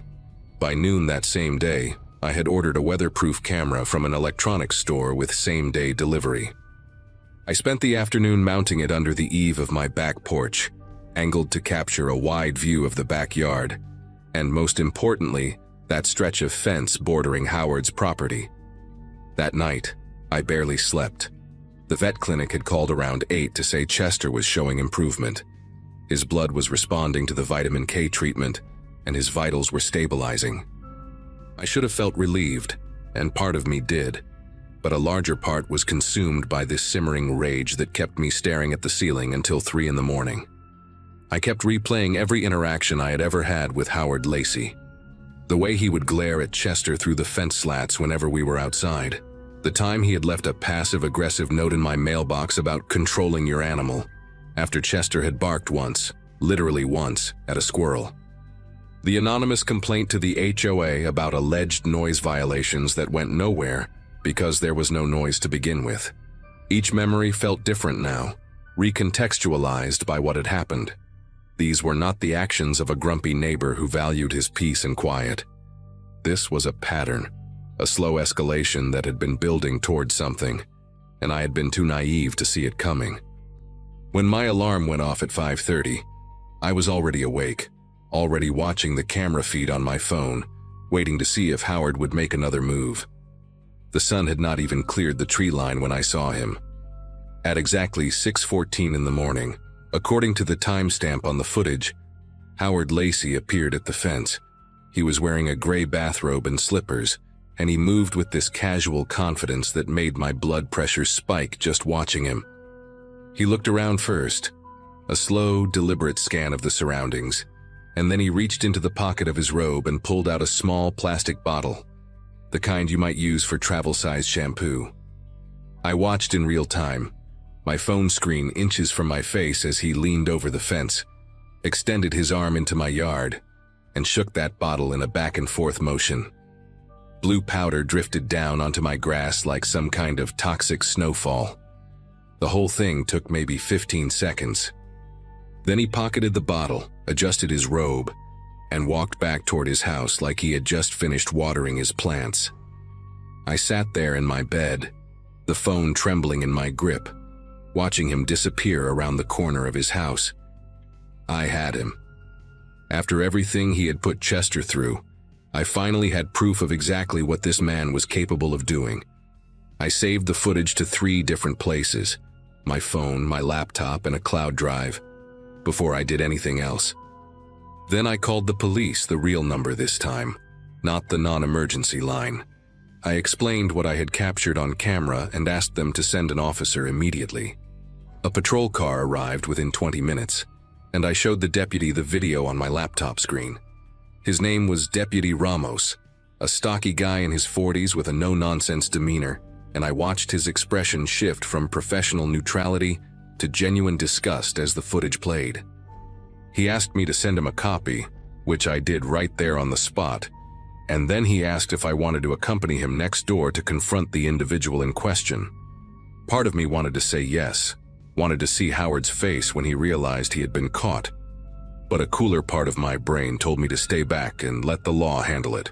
So I watched from my front window as Deputy Ramos walked up Howard's driveway, knocked on the door, and waited. Howard answered in that same gray bathrobe, and even from a distance I could see his posture change the moment he spotted the patrol car parked at the curb. Deputy Ramos spoke with Howard for about 10 minutes on his front porch. I could not hear what was being said, but I could read body language well enough. Howard started out with his arms crossed, shaking his head, the picture of indignant denial. Then Ramos must have mentioned the video, because Howard's whole demeanor shifted. His shoulders dropped, his hands fell to his sides, and he took a half step backward like he had been physically pushed. A few more exchanges, and then Ramos was pulling out handcuffs. I watched Howard Lacey get arrested right there on his own front porch, still wearing that gray bathrobe, still in his slippers. A second patrol car arrived, and they put him in the back seat while a female officer walked around to knock on my door. She introduced herself as Officer Tate and asked if I could come down to the station later that day to give a formal statement. I agreed immediately. Before she left, she told me something that stuck with me. When they searched Howard's garage, they found 3 more bottles of the same rodenticide, along with a handwritten list of neighborhood nuisances that included my address, Chester's name, and a detailed log of every time my dog had supposedly barked over the past 6 months. The dates were meticulous. The times were precise down to the minute. None of it was real. I picked Chester up from the vet clinic that afternoon. He was weak and tired, his golden fur dull and matted in places, but his tail still wagged when he saw me walk through the door. Dr. Holloway said he would need weeks of vitamin K supplements and regular blood tests to make sure his clotting factors returned to normal, but she expected a full recovery. I carried him to the car again, this time gently, and drove home with him curled up on a blanket in the back seat. When we pulled into the driveway, I just sat there for a moment looking at my house, looking at the fence that separated my yard from Howard's empty property. He had been charged with felony animal cruelty and criminal poisoning, and according to Officer Tate, he was looking at serious prison time given the premeditated nature of what he had done. His house went up for sale 2 months later. I never found out what happened to him after the trial. I made a conscious decision not to follow that story any further. What I do know is that Chester healed, slowly but completely. I installed 2 more cameras around the property and replaced that old wooden fence with a 6-foot privacy barrier that nobody could lean over. And every morning when I let Chester out into the backyard, I still watch him from the kitchen window until he comes back inside. Some habits you just never shake.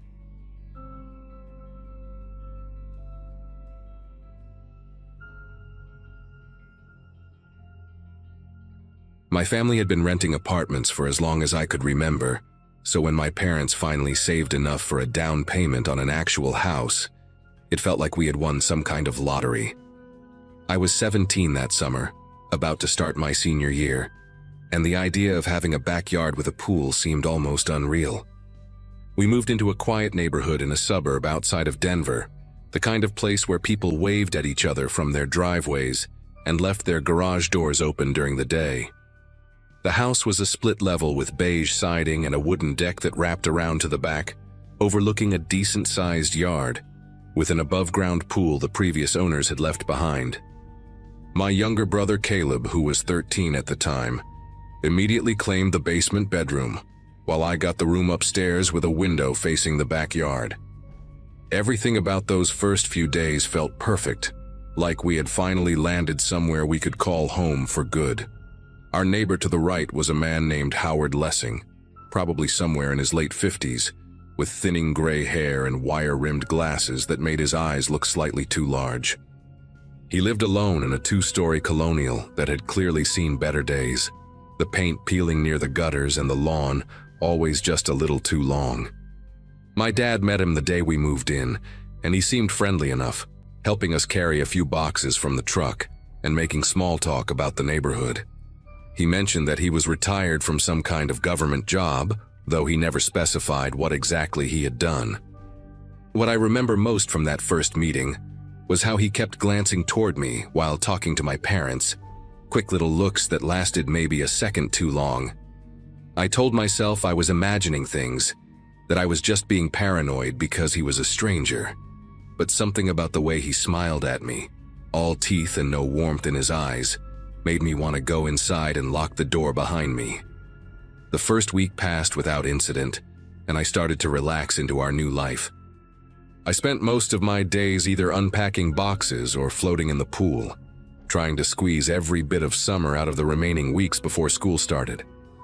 The weather that July was relentless, hitting triple digits almost every afternoon, so the pool became my refuge. I would lay out on a towel on the deck, put in my earbuds, and just let the sun bake away all the stress of moving. It was during one of those lazy afternoons that I first noticed Howard on his back deck. He was standing near the railing with a large camera, one of those professional-looking ones with a massive lens attached to the front. He seemed to be pointing it toward the trees at the edge of his property, adjusting the focus every few seconds. I figured he was one of those bird-watching types, maybe photographing cardinals or whatever else lived in suburban Colorado. I waved at him out of politeness, and he lowered the camera just long enough to wave back before returning to whatever he was shooting. Over the next several days, I started to notice a pattern. Every single time I went outside to swim or sunbathe, Howard would appear on his deck within 10 or 15 minutes, always with that same camera. At first, I thought it was just coincidence, that maybe he spent most of his day out there anyway, and I had never paid attention before. But then I started testing it. One afternoon I went outside, stayed for 5 minutes, then went back in. I watched from my bedroom window, and sure enough, Howard came out onto his deck about 8 minutes after I had gone inside. He stood there for a moment scanning the yard, then went back in when he saw I was not there. I tried it again the next day, same result. My heart started beating faster every time I saw that sliding glass door open, every time I heard the distant click, click, click of his camera shutter. I wanted to believe he was just a lonely old man with a hobby, but the timing was too perfect, too deliberate to be anything innocent. I brought it up to my mom one evening while she was cooking dinner, trying to keep my voice casual so she would not think I was overreacting. I told her about Howard and his camera, about how he always seemed to show up right when I went outside. She listened while stirring a pot of spaghetti sauce, her brow furrowing slightly as I explained. When I finished, she sighed and told me that he was probably just bored and lonely, that retired men often pick up hobbies like photography to fill their time.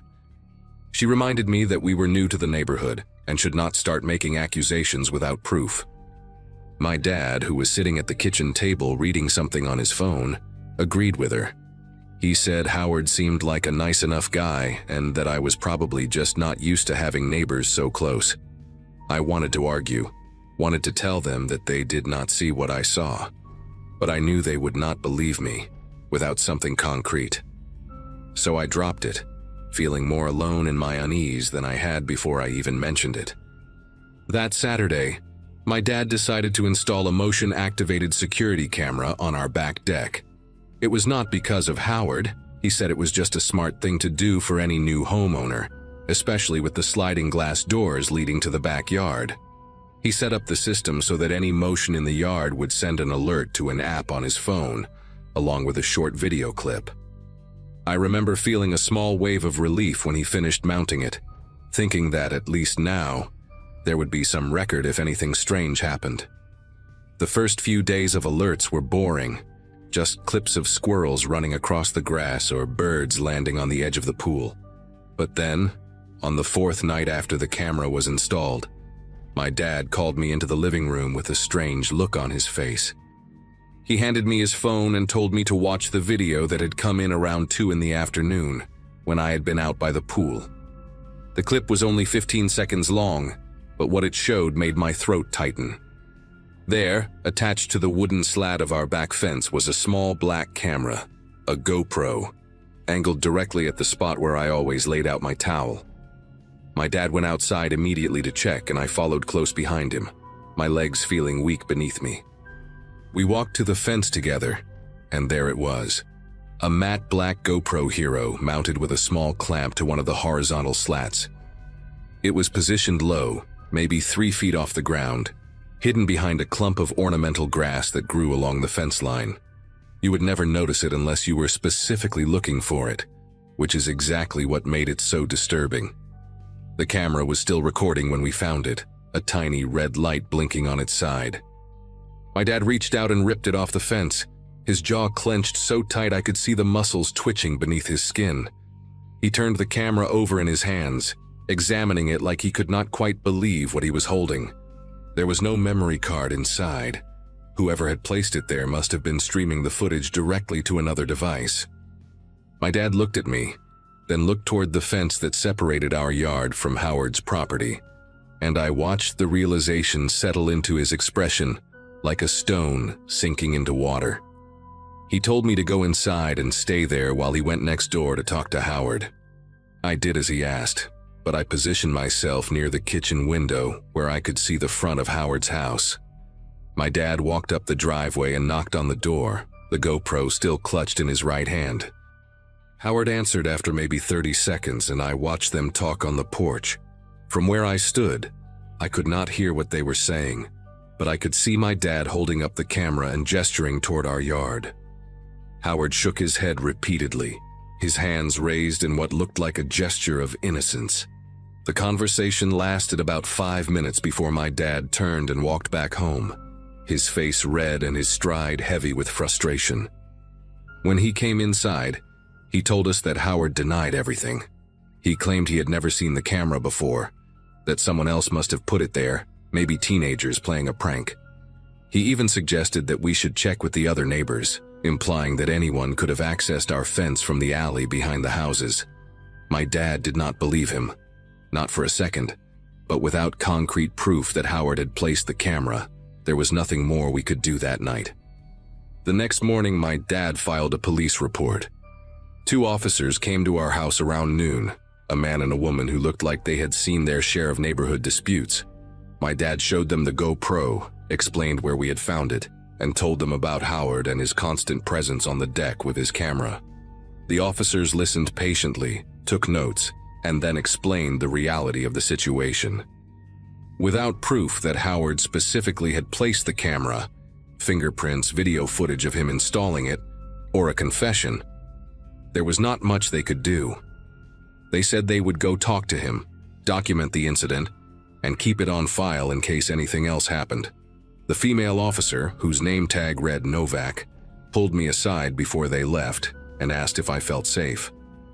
I told her I did not know anymore, that I used to feel safe in my own backyard, but now I could not even look out my window without wondering if someone was watching. She nodded like she understood, gave me her card, and told me to call if anything else happened. It was a small comfort, but it was something. That afternoon I made a decision. I was not going to let Howard take away my summer, my sense of peace, my right to exist in my own space without being surveilled. I put on my swimsuit, grabbed a towel, and walked out to the backyard like I had done dozens of times before. But this time, I brought my phone with me, and I had the camera app open and ready. I laid out on the deck, pretending to scroll through social media, but really I was watching the fence line and Howard's deck through my peripheral vision. It took less than 10 minutes. His sliding glass door opened with that familiar scrape of metal on metal, and there he was, camera in hand, positioning himself at his usual spot on the railing. I waited until he raised the camera to his eye, until I could see the long lens pointed directly at me, and then I stood up and aimed my phone right back at him. I started recording, making sure to capture his face, his camera, the angle of his lens. He noticed almost immediately. For a moment he just stood there, frozen, the camera still raised. Then he lowered it slowly, his expression unreadable from that distance, and he turned and walked back inside without a word. I sent that video to Officer Novak that same evening, along with a detailed timeline of every incident I could remember. She called me back the next day and told me she had shown the footage to her supervisor, who agreed that it established a clear pattern of behavior. Combined with the GoPro we had found on our fence, they now had enough to pay Howard a more serious visit. I do not know exactly what was said during that conversation, but I do know that 2 days later, a moving truck appeared in Howard's driveway. He did not look at our house once while the movers loaded his furniture, his boxes, his life into the back of that truck. My mom, who had finally come around to believing me after seeing the video, stood at the window and watched him leave with a grim satisfaction on her face. My dad had already consulted with a lawyer about a restraining order, but it turned out we did not need it. Howard was gone within a week, and we never saw him again.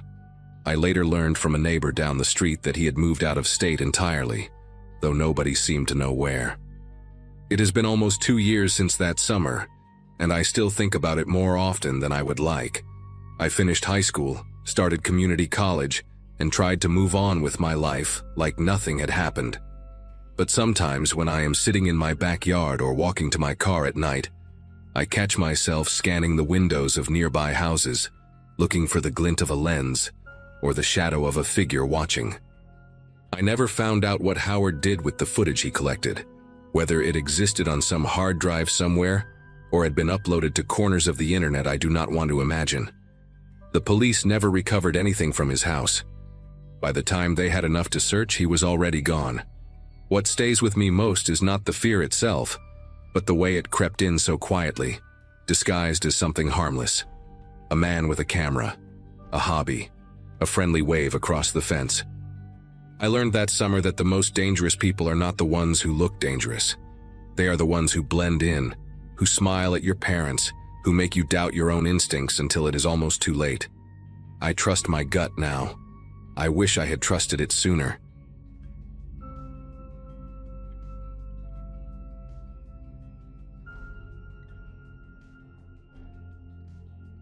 The duplex where I lived back then sat on a quiet, dead-end street, the kind where porch lights stayed on more for habit than need. My place was small but comfortable, and my routine was predictable. Early mornings at work, evenings tinkering with small woodworking projects in the kitchen. The neighbor on the other side kept mostly to himself. I barely knew his name, only that he worked irregular hours and never seemed to have visitors. What first caught my attention were the sounds. Slow, dragging thuds coming from outside well past midnight. At first I assumed he was rearranging something in his yard, but the timing felt strange enough for me to start paying more attention. Over the next few weeks, those late-night noises returned like clockwork. Whenever I peered through my blinds, I'd catch glimpses of him hauling heavy contractor bags from his back door toward the fence. The bags sagged in a way that suggested something dense was inside, and he carried them with a stiff, purposeful grip. The way he moved reminded me of someone following a plan rather than dealing with random chores.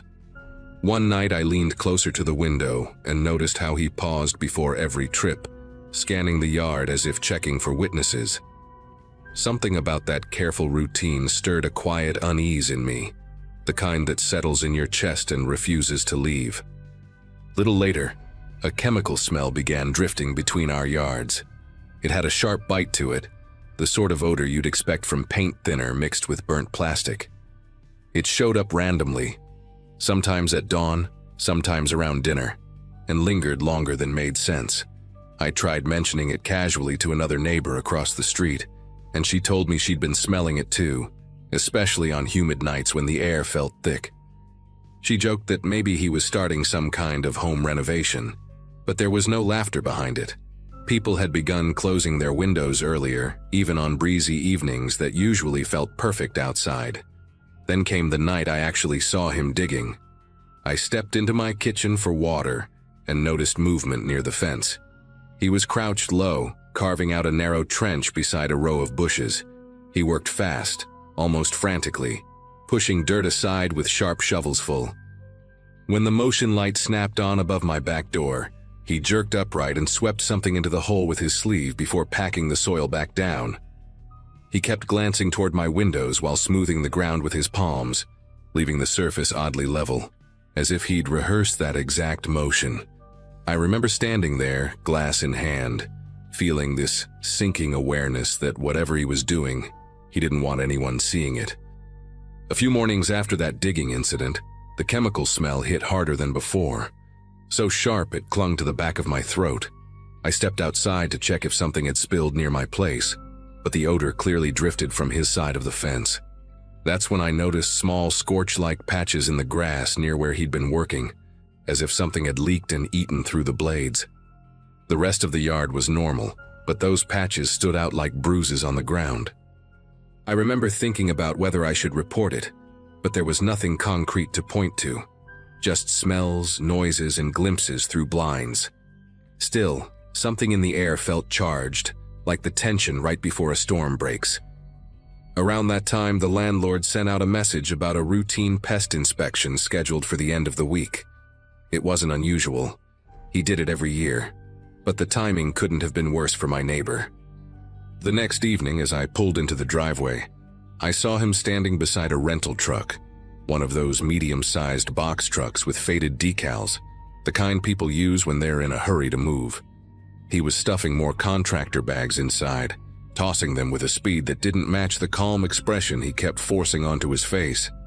Even from a distance, his movements looked jittery, like he couldn't get the truck loaded fast enough. He didn't acknowledge me, didn't nod, didn't do anything except rush back and forth between his door and the truck. That night, well past midnight, the sounds returned, but this time they were sharper, more desperate. Instead of the steady thuds I'd grown accustomed to, I heard scraping, dragging, and the clatter of something metallic hitting concrete. The rental truck's rear door slammed again and again. Every time I tried to peek outside, he was either disappearing behind the truck or rushing into the duplex with an empty dolly. The whole street was silent except for him, and each noise cut through the air like it didn't belong in a neighborhood at that hour. There was this prickling awareness in me, a sense that something was nearing its end. Whatever he'd been doing, He was trying to erase it before the inspection. By sunrise, the truck was gone. Completely. No trace of it except for faint tire marks on the pavement. The yard was quiet. The air smelled like nothing. It felt almost eerie how abruptly everything had stopped, as if someone had flipped a switch. For the first time in weeks, there were no dragging sounds, no hovering chemical scent creeping across the fence. I walked out back later that afternoon and noticed the soil near the bushes looked uneven again, but not freshly dug. More like something heavy had pressed into it. Shallow depressions ran in a line along the fence, subtle but definitely there. When I crouched closer, the dirt seemed disturbed in a patterned way, as if things had been buried and then hastily removed. The pest inspector arrived 2 days later, a quiet man named Fletcher with a clipboard and a pair of boot covers he slipped on before stepping indoors. He didn't mention anything unusual as he moved through my place, but when he went next door, he paused on the front porch for a long moment.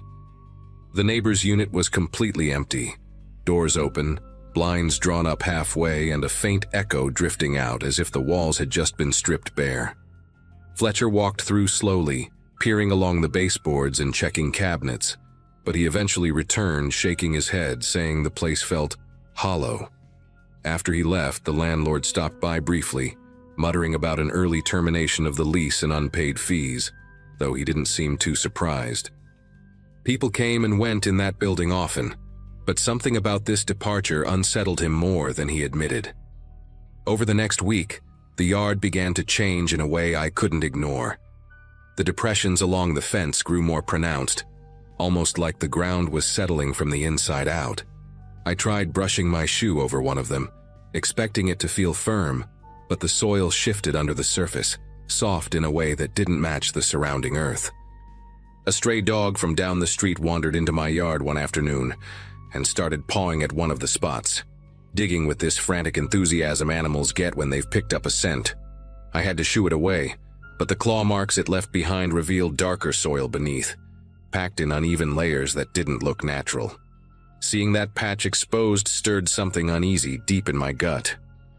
News among the neighbors traveled quickly. Everyone had heard the late-night noises. Everyone had smelled the chemical fumes, and now everyone had their own theory. Some whispered about hazardous waste. Others pointed out the scorch patches in the grass and suggested he'd been burning something he shouldn't. A few people even wondered aloud if the bags he carried held something more disturbing. The landlord considered calling in a soil test, but after a few days of silence, he backed out, claiming the cost wouldn't be worth it unless someone filed a formal complaint. No one wanted to be the one to sign their name on that kind of paperwork. Fear hung over the street in a quiet, unspoken way. Nobody wanted answers badly enough to risk what they might find. Eventually, life settled back into its usual rhythm, but the yard never really looked the same. Every time I stepped outside, those indentations drew my attention like they were waiting for someone to acknowledge them. I never dug them up. Part of me felt I should, but another part insisted that whatever had been there was better left undisturbed. The neighbor never returned, not even to collect stray mail that piled up for weeks before the landlord finally tossed it. Sometimes on warm nights when the breeze shifts just right, I swear there's still a hint of that chemical odor drifting through the fence line. Faint, but unmistakable. I've moved since then, but the memory of those late-night bags and the silent panic behind that rushed departure stays with me. And the truth is, whatever he was hiding back there, I don't think anyone was meant to uncover it.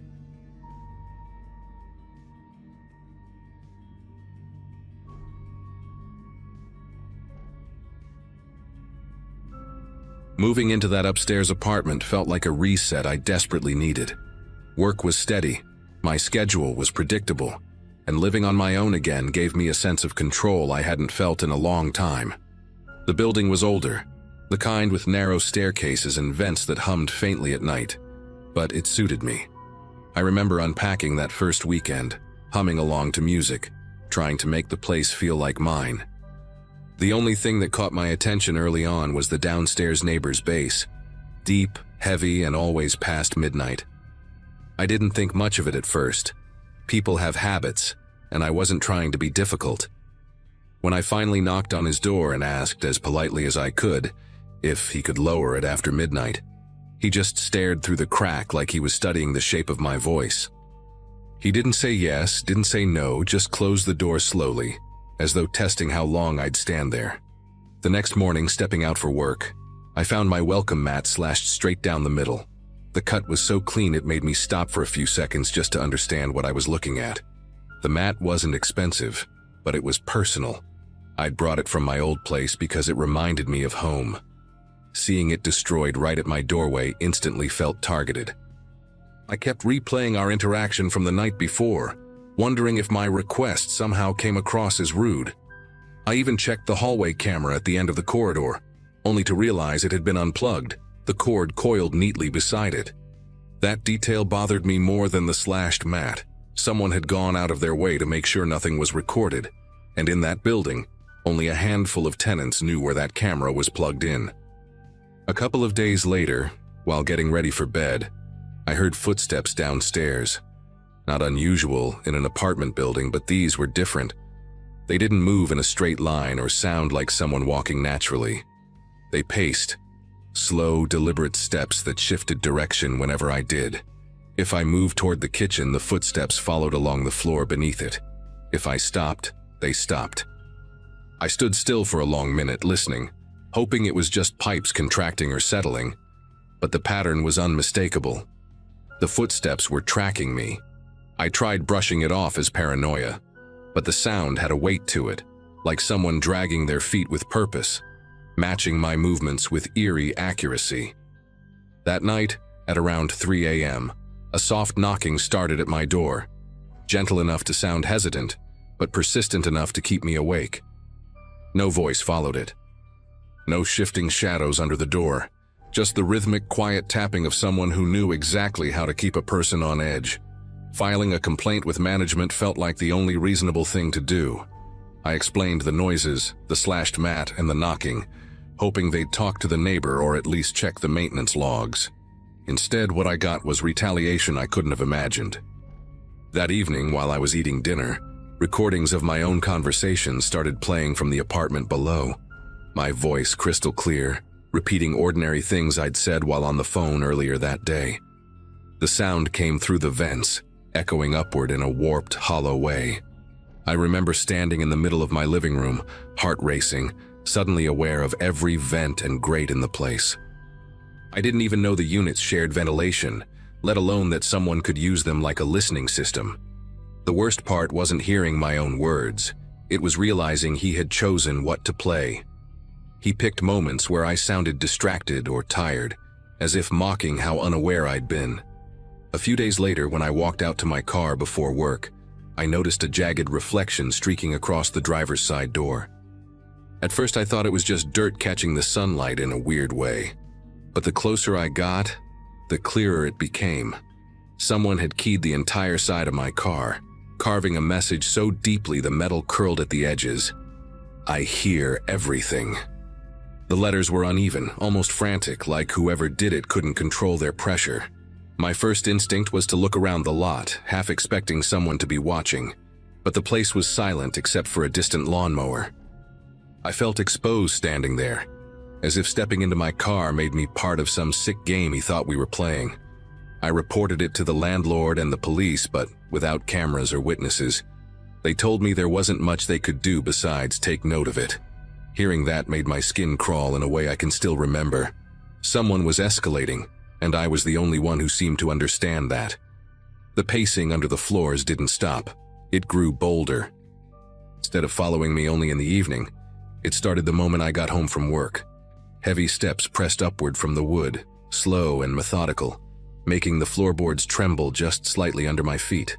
Sometimes it sounded like he was dragging something beneath me, something coarse scraping against the subfloor. I learned the exact rhythm of his movements, the pauses he took, the way he seemed to wait for me to step into a specific spot before continuing. It reached a point where I avoided certain areas of my own apartment because standing over them felt like leaning too close to a stranger's ear. Nights became impossible. The soft knocking at 3 a.m. never stopped. It only grew more confident, almost impatient, tapping in quick bursts like he expected me to answer. One evening, while lying in bed and trying to ignore the faint shuffling beneath the floor, I heard something new. An exhale. A long, shaky breath rising through the cracks in the floorboards directly under my bed. It didn't sound like it came through a vent. It sounded like someone was right beneath me, separated by nothing but wood and a few inches of darkness. I sat up slowly, barely breathing, listening to the faint rasp of air pushing upward. I slid out of bed and grabbed my phone, shining the flashlight across the floor, scanning for any sign of movement. The boards looked normal, untouched, but the breathing continued until I stepped away from the mattress. Then it stopped completely, replaced by the faintest creak, like weight shifting on hands and knees. That was the moment I realized he wasn't just listening, he was moving through the crawl space directly under my room. I confronted the landlord again the next morning, practically begging them to inspect the crawl space, or at least check the locks on the maintenance access. They insisted it was sealed, that no tenant had access to it, and brushed off my claims as old building noises amplified by stress. I even showed them the message scraped into my car, but they seemed more worried about liability than my safety. That night, I pushed my bed toward the opposite corner of the room, away from the area where I'd heard the breathing. It didn't help. The shuffling returned, louder than before, and this time it traveled the full length of the room, stopping under every corner where furniture had been moved. It felt like he was mapping the space, testing how close he could get to each wall and piece of furniture. At one point, a sharp crack jolted through the floor like a board giving under pressure. I remember whispering out loud, asking whoever was down there what they wanted. Of course, there was no answer, just the slow retreat of movement sliding back into the dark. 2 nights later, I caught the first clear sign that he was no longer satisfied with staying beneath the floor. At around 2 a.m., I heard a subtle but steady thumping inside the wall near my bedroom door, too rhythmic to be plumbing, too deliberate to be settling wood. It traveled vertically, like someone climbing between the studs. I walked into the hallway and pressed my ear gently to the drywall, and there it was again, a faint scritching, followed by another thump, then a dragging sound moving upward. The space between those walls wasn't wide enough for a person, at least not comfortably. Yet the noises fit the size of someone determined enough to squeeze through anything. When the thumping reached eye level, I stepped back instinctively. A small puff of drywall dust drifted out of a barely visible gap at the baseboard, as if the pressure from inside had forced it loose. That was when I grabbed my bag and slept in my car, because whatever line he'd been creeping toward, he had finally crossed it. The next morning, after barely sleeping, I returned to the apartment with a maintenance worker who reluctantly agreed to check the crawlspace and walls. He unlocked the panel behind the laundry room, a panel I hadn't known existed, and the smell that drifted out was stale and metallic, like rust mixed with something sour. He shined his flashlight inside, and I held my breath waiting for him to confirm what I already feared. The beam revealed flattened insulation, scattered food wrappers, and deep indentations in the dust where someone had clearly been crawling on elbows and knees. The worker didn't say much. He just muttered that the access had been tampered with, and that he'd report it. But what unsettled me most wasn't the trail. It was the imprint of a palm near the opening, pressed so hard into the dust that every crease was visible, as if whoever made it paused there often listening. That evening I started packing without telling anyone. I didn't care about breaking the lease or losing the deposit. I just wanted distance from that building. While taking a last box to my car, I noticed movement in the downstairs window, the faint outline of a man standing perfectly still behind the curtains. I couldn't make out his face, but the shape of his body didn't shift, not even slightly. It was as if he'd been waiting the whole time for me to look in his direction. I turned away quickly and kept walking, but a soft tapping started behind the glass, barely audible from outside. It wasn't aggressive. It was the same slow rhythm I'd heard at my door at 3 a.m., like he wanted me to know he recognized the moment I decided to leave. My legs felt weak as I reached the car, but leaving was the only thing that made sense. I drove to a friend's place across town and refused to go back alone. By the end of that week, I had moved out completely. I didn't retrieve the final few items left in the kitchen cabinets, didn't check the mail slot one last time. None of it felt worth stepping back inside. Months later, the landlord called to say the downstairs tenant had disappeared, left everything behind. According to him, the crawl space had been resealed and the unit was safe again, said with a tone that made it clear he wanted me to consider returning. I never did. Every so often, though, I still think about those footsteps tracing my movements, the recordings of my voice echoing through the vents, and the breathing rising through the floor in the middle of the night. I don't know what he was planning to do once he found a way in. Maybe nothing. Maybe something worse. All I know is that leaving saved me from ever finding out.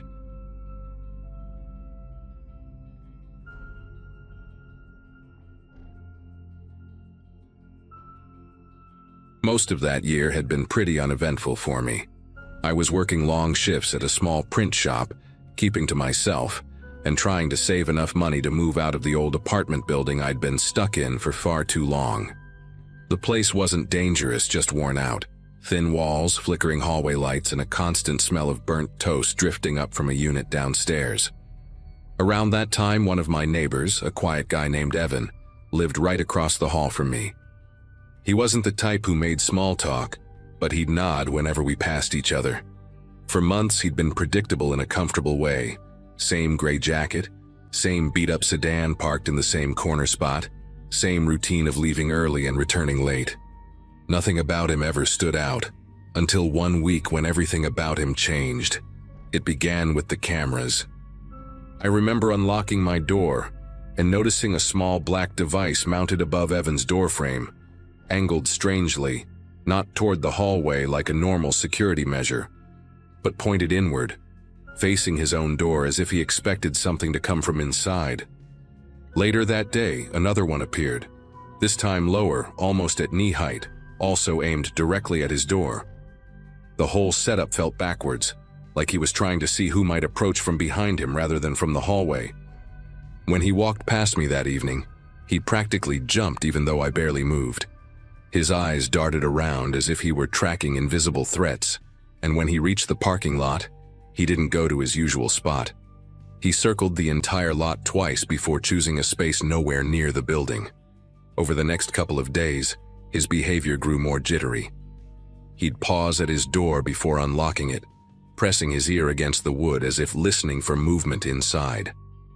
Anytime someone stepped into the hallway, he reacted like the air had suddenly shifted, shoulders tight, gaze locked forward, pretending not to notice anyone walking behind him. One afternoon, I came home early and saw him swapping out one of the cameras for an even smaller one, something almost hidden against the trim. His hands moved quickly, like he'd done it 100 times, but his breathing sounded uneven. He didn't even acknowledge me.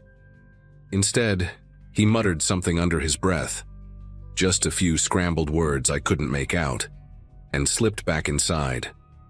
Things escalated late one night when I woke to frantic voices echoing through the hallway. Not shouting exactly, but hurried and intense, like people trying to keep an argument contained. I cracked my door open just enough to see several men standing outside Evan's apartment.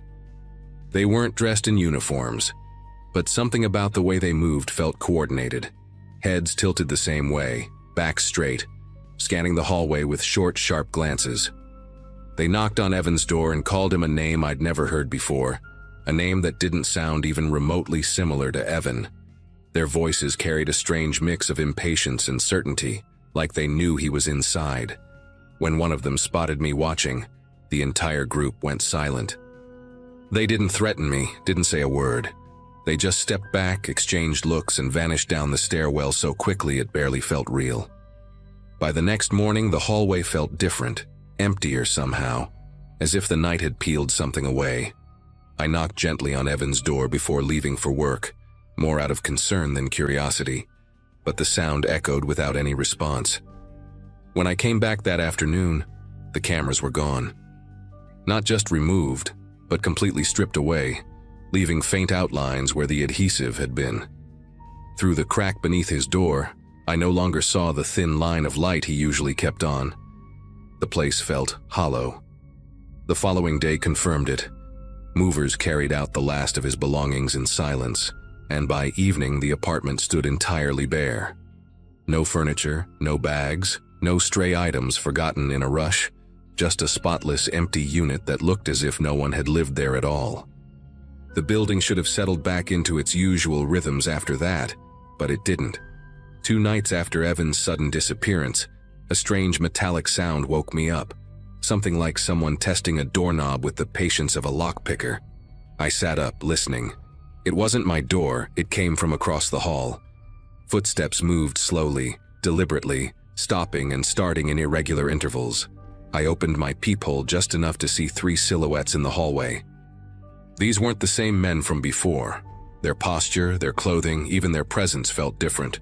Less organized, more restless. One of them knelt by Evan's old door while another drifted toward the mailboxes, inspecting each lock with an unsettling calm. At first, I thought they might be new tenants who'd gotten the wrong unit. But they carried no bags, no papers, nothing that suggested they belonged there. They didn't speak to each other either. Every movement seemed purposeful, as if they had instructions they didn't need to repeat out loud. The one at the door pressed his ear against it, not in a curious way, but like someone confirming whether a long-lost echo still lived behind the wood. When he pulled back, he tried the handle slowly, deliberately, before giving a small shake of his head. Then all 3 drifted down the hallway, not together exactly, but keeping the same slow, steady pace as they descended the stairs. Their visits didn't stop after that night. They came again the next, and again the one after. Always late, always quiet. Sometimes it was just one person lingering near the vacant unit, other times 2 or 3. A couple of them returned to the mailboxes and checked each slot carefully, tapping the locks as though listening for a specific sound only they understood. Once I heard someone whisper a word, too soft to catch, but the tone carried the weight of recognition, like whatever name they were using still mattered to them. It became obvious they weren't looking for an apartment. They were looking for him, still convinced he might be hiding somewhere close. The longer this went on, the more I felt the building shifting under it.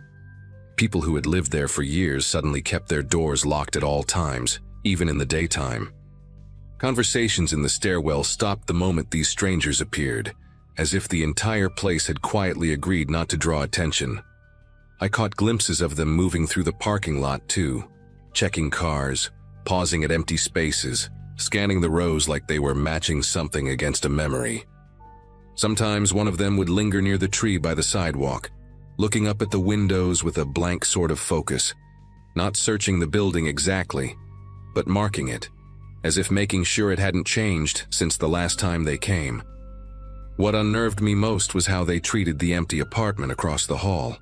They acted like it was still occupied, still important, still holding something they needed to confirm or retrieve. One night I heard a soft scrape from their side of the hallway, like someone running a fingertip along the door frame, tracing the outline of where the cameras had once been. The sound stretched on long enough that I had to press a hand against my own chest to steady myself. Every instinct said not to open my door. The hallway lights flickered during their visits too, but not in the usual dying bulb kind of way.